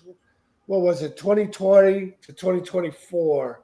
Right. And then kind of fell apart on him, and they had to let him go. But Appalachian State was one of the great stories in college football, with the way they were competing and against Power 4 schools and moving up into the Sun Belt Conference.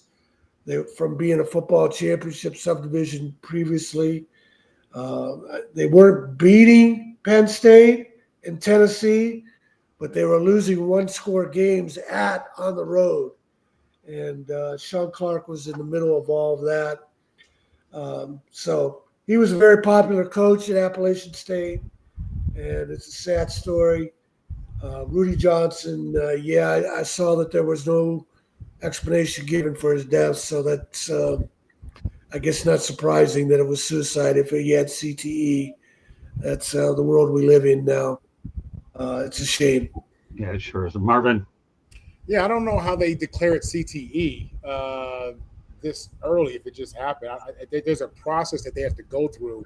Yeah. But with that said, he's gone, and I remember him as a player, and I feel for his family. In regards to the coach, 50 years old, married, 2 kids.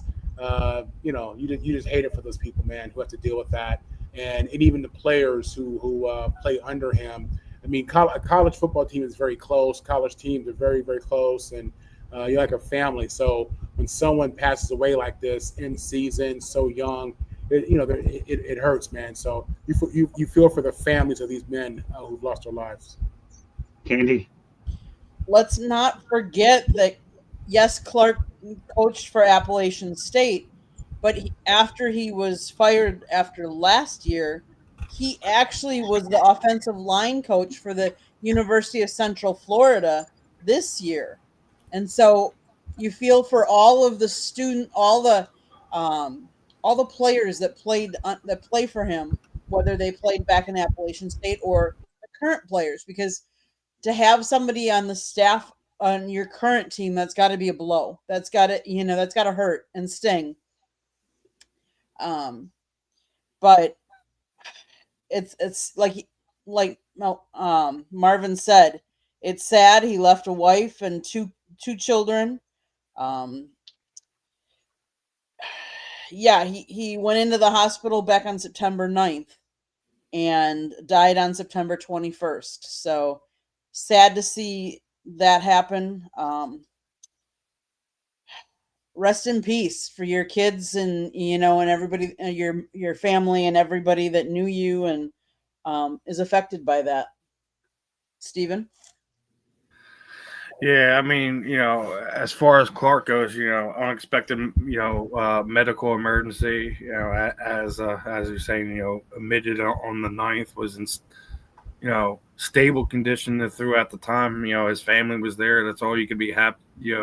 The happy thing about it is that at least the family was able to go see him. He was able to see them before, his unfortunate demise. Going to agree with Marvin. I think it's a little preemptive to say Rudy has CTE, because the only way you can do that is when they examine the brain. We'll find out in the coming weeks. Being that it's a suicide, I would lean that way, because that when you see a lot of the cases, 9 times out of 10, that's typically what they do.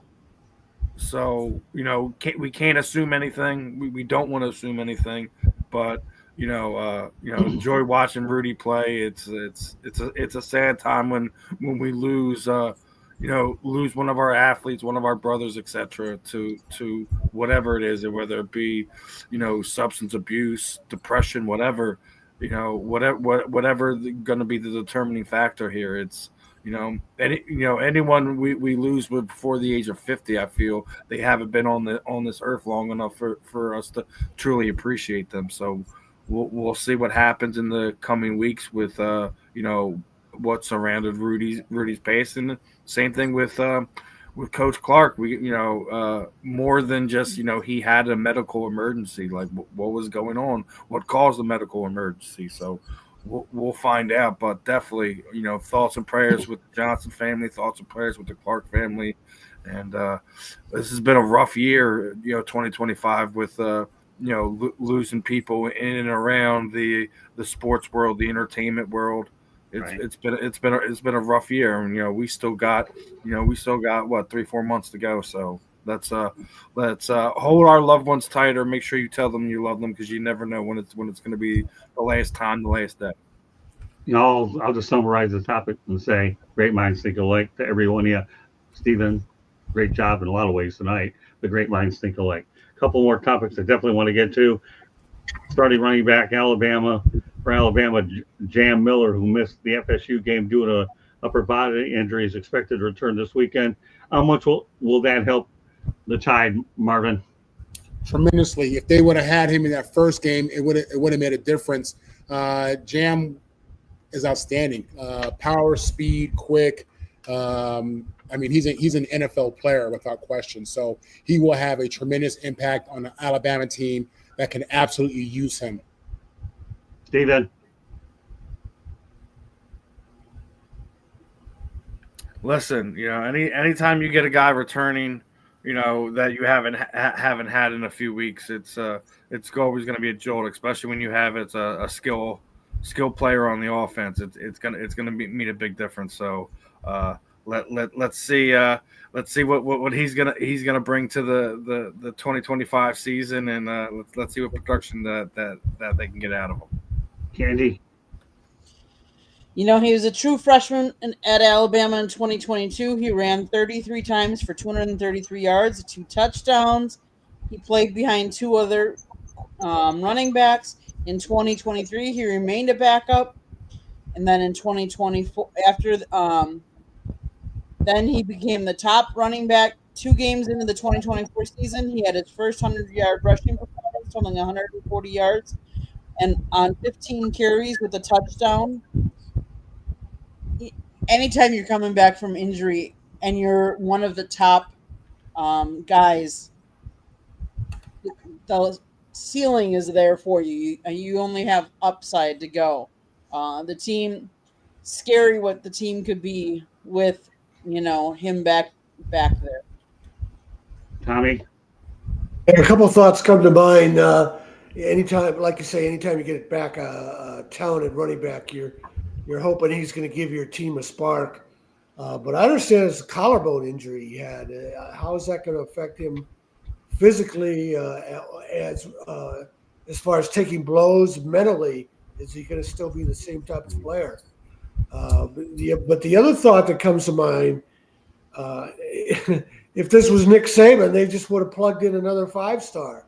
So, if that must say something about Alabama's talent compared to recent seasons that they missed him, because if there's one position there's 2 positions Alabama always had a backup, it was running back and quarterback.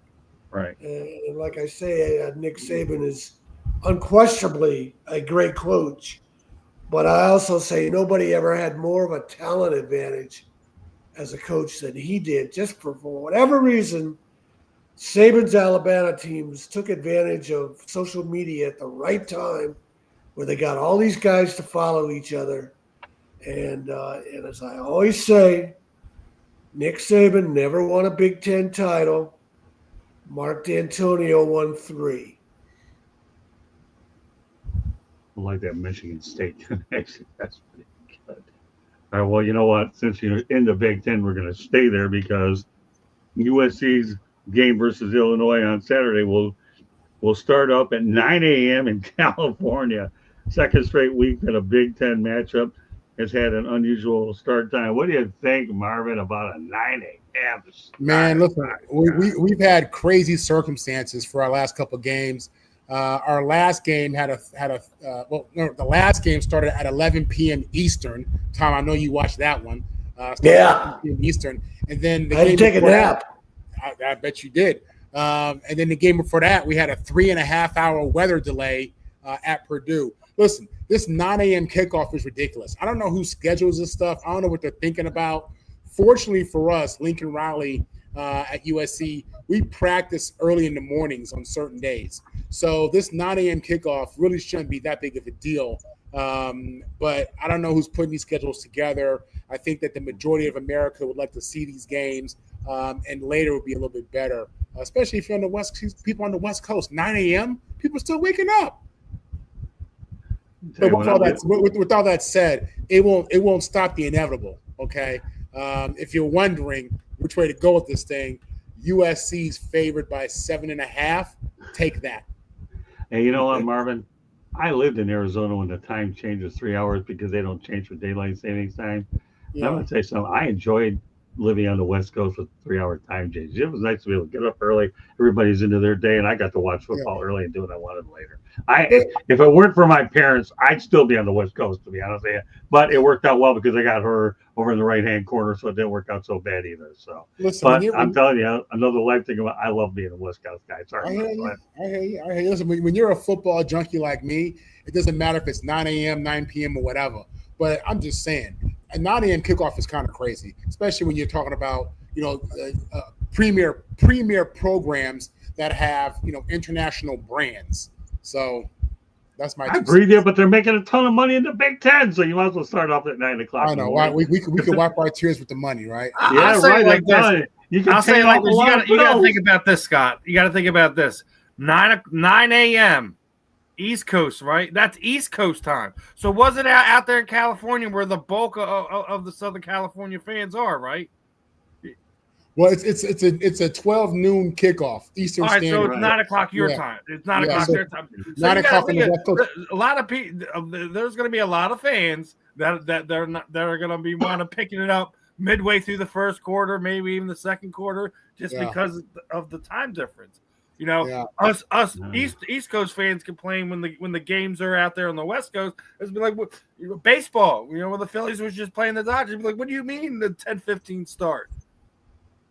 Most fans were missing that game because we got work the next morning. It's almost midnight 1 a.m. by the time the game's over. So it goes both ways for whatever sport it is. But I definitely feel for the California fans having to get up at 9 a.m. to watch their team perform. Yeah, it's like what Scott said though. It's we signed up to be in the Big Ten. We wanted the money. This is what comes with it, and it's unfortunate, but it's okay. It's all right. There you go. All right, there you go. There'll be no excuses. How about that, Scott? There'll be no excuses about this game because of the time. Okay. Well, Marvin, great minds think alike, my man. You're on a roll for all the right reasons. Great stuff. Great stuff. Those are my two favorite words. Tommy, what do you think about this 9 a.m. stuff? Yeah, we're stuck with it. We sold our souls to TV a long time ago, so we can say whatever we want. It's going to continue the way it is. The best place to watch football is in Hawaii. Oh, yeah, because the noon games come on at 7 a.m. And then the second game comes on about 11 o'clock. Yeah. So you can watch two games and still have the whole afternoon in front of you. Yeah. And even if you watch the third game, you still got the night in front of you. So Hawaii is the best place. But the other thing about this that's ridiculous about USC having to play 9 a.m. on their clocks is this is a central time zone in Illinois. So that means Illinois is playing at 11 a.m. It's noon on the East Coast, but it's 11 a.m. for Illinois. And so that's not fair to those guys either. It's a bad deal all the way around, but we're stuck with it. There's nothing to do, nothing we can do about it. So, Tommy, based on what you said, I'm lobbying for the Hawaii Rainbows to get to the Big Ten so it can make what you're saying a reality. I would travel to Hawaii for some events, and you could always turn on the TV at 7 a.m. on the weekend, and there'd be some kind of game on. Oh, I loved it. Are you kidding? When Candy and I went there for my niece's wedding, we got to see boxing or UFC, whatever it was, late, and it was still early. It was great stuff. Candy, what are your thoughts? One more topic to get to before we wrap it up. It's all about TV revenue, like Marvin said.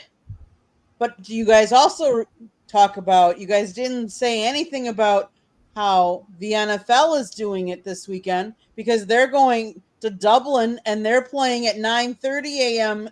on the East Coast. So Marvin, that's got to be what, 6:30 your time is when they're going to be showing that game.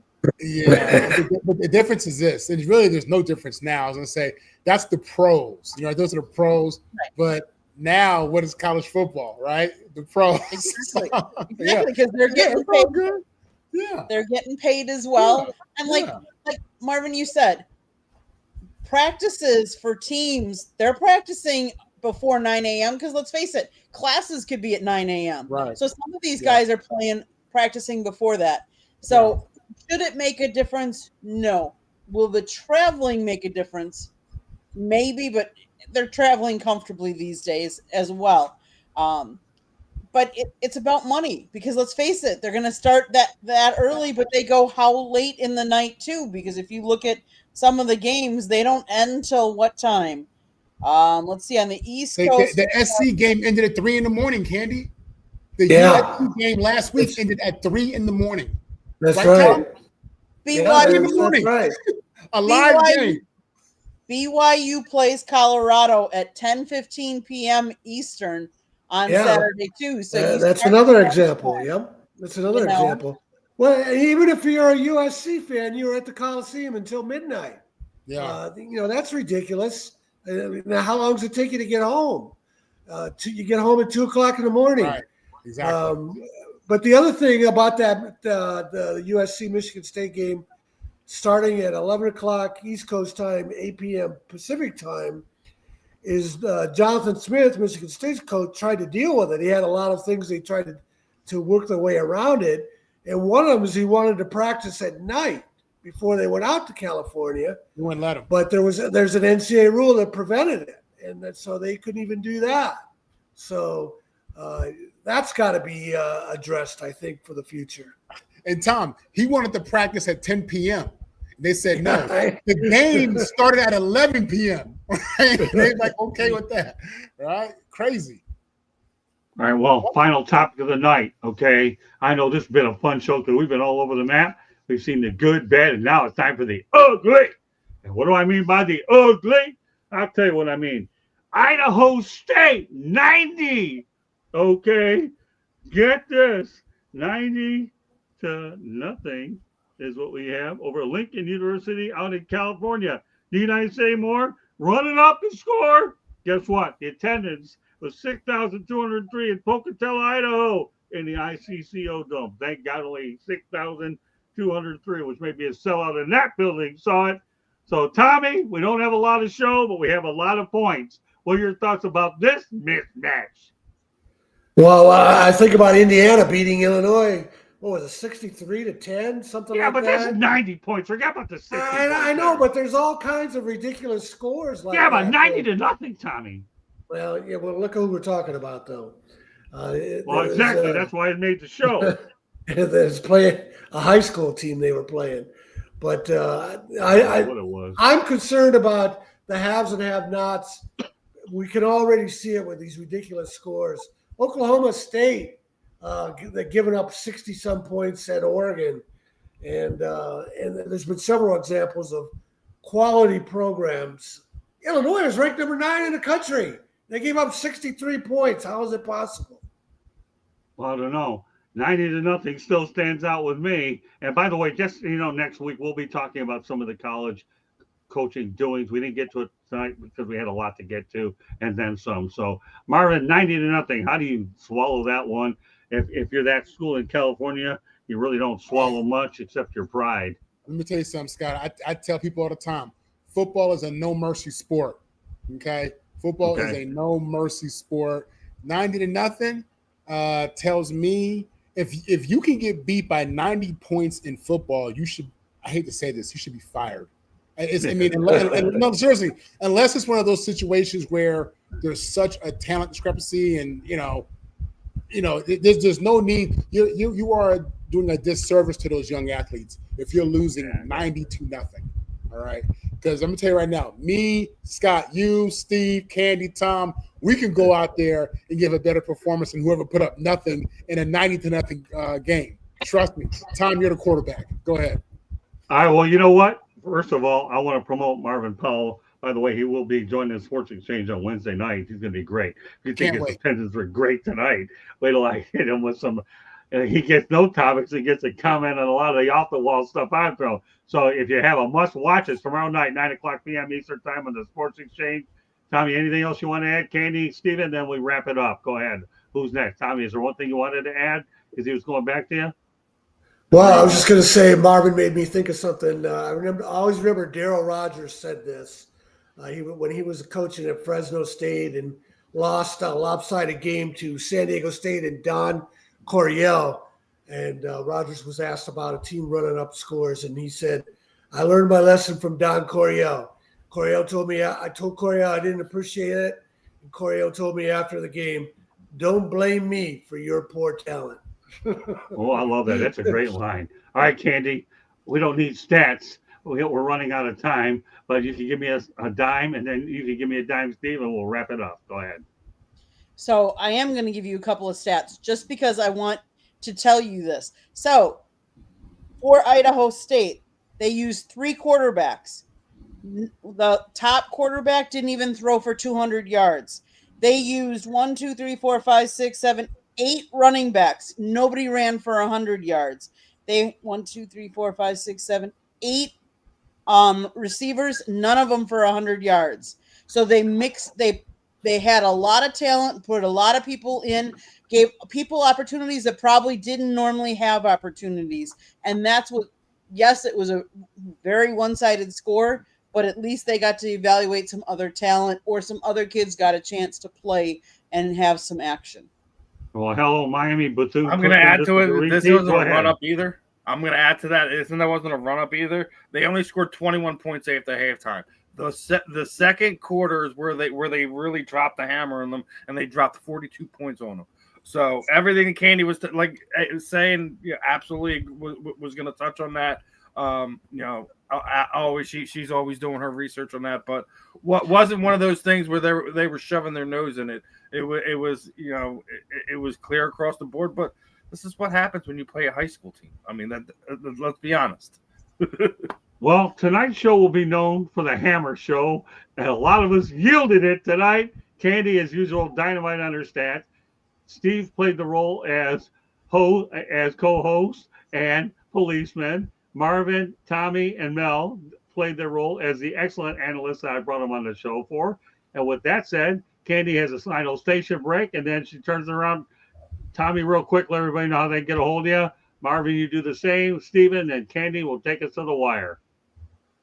Okay, you want Tom to start, or you want me to? Yeah, well, go ahead, Tom, real quick. Tom, go ahead. Yeah, Tom Shanahan report. And especially this week, tomorrow, I did a story for the News and Observer, the Raleigh News and Observer, about Larry Pickett. That's the West Point kid who saved that guy's life.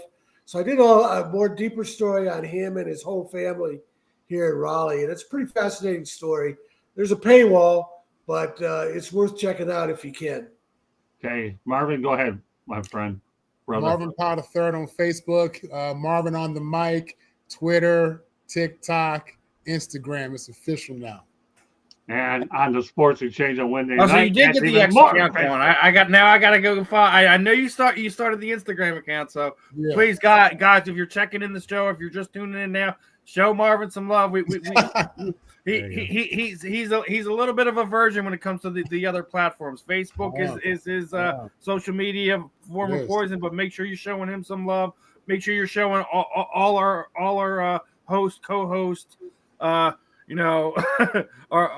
shenanigan friends here on the South Florida Tribune some love. Make sure you're tuning in tomorrow morning. We'll be back with Marvin. We're gonna see how Ben's connection is on his vacation there. I know he's down in Florida spending some time with the wife. That's why he's not joining us tonight. But appreciate everyone. We're gonna continue to keep things clean in our chat room, so people are gonna learn one way or another. Other than that, Scott, it's always a pleasure. Candy, we always do our thing. Tom, it's great, always great catching up with you. Marvin, I will see you tomorrow morning. We're gonna have some fun on the fan in the end. It's up to you guys now. I'll see you tomorrow night. Marvin, Candy, take us the rest of the way. Only got about a minute. Go ahead. South Florida Tribune Publishing Company published a book, Lessons from the Microphone, Tuning into the Enduring Wisdom of Visionary Leaders. It is written by our host, Scott, the Motor City Madmouth Morganroth. It's available on Amazon, Barnes & Noble, Kindle, Google, and Apple Books. There's also a link on our website, www.southfloridatribune.com, where you can find a plethora of great content. If you like to listen to audio versions, find us wherever you get your audio version. If you want to advertise, call Scott 954-304-4941. And if you want to be a guest or have topic ideas, you can always email us at southfloridatribune@gmail.com. And if you see that red subscribe button on the lower right-hand corner, click it, like it, shares, and then turn on your notifications so you're notified every time we go live. Back to you, Scott. Boy, I couldn't have taught her to talk that fast. I don't talk that fast. But anyway, that does it for this edition of Inside the Pigskin. Great job to all my crew, from Stephen, Candy, Marvin, Tommy, and Mel. This does it tonight. We'll do better next week on Inside the Pigskin. Have a great football week. Marvin, tomorrow. Let's get ready to hammer time and promote you even more than you already now. Don't worry, you won't be a virgin in anything after tomorrow night. I guarantee you'll be really seasoned when after tomorrow night you're going to realize this Sports Exchange is dynamite in the eyes of Jimmy Walker. All right, good night, everybody.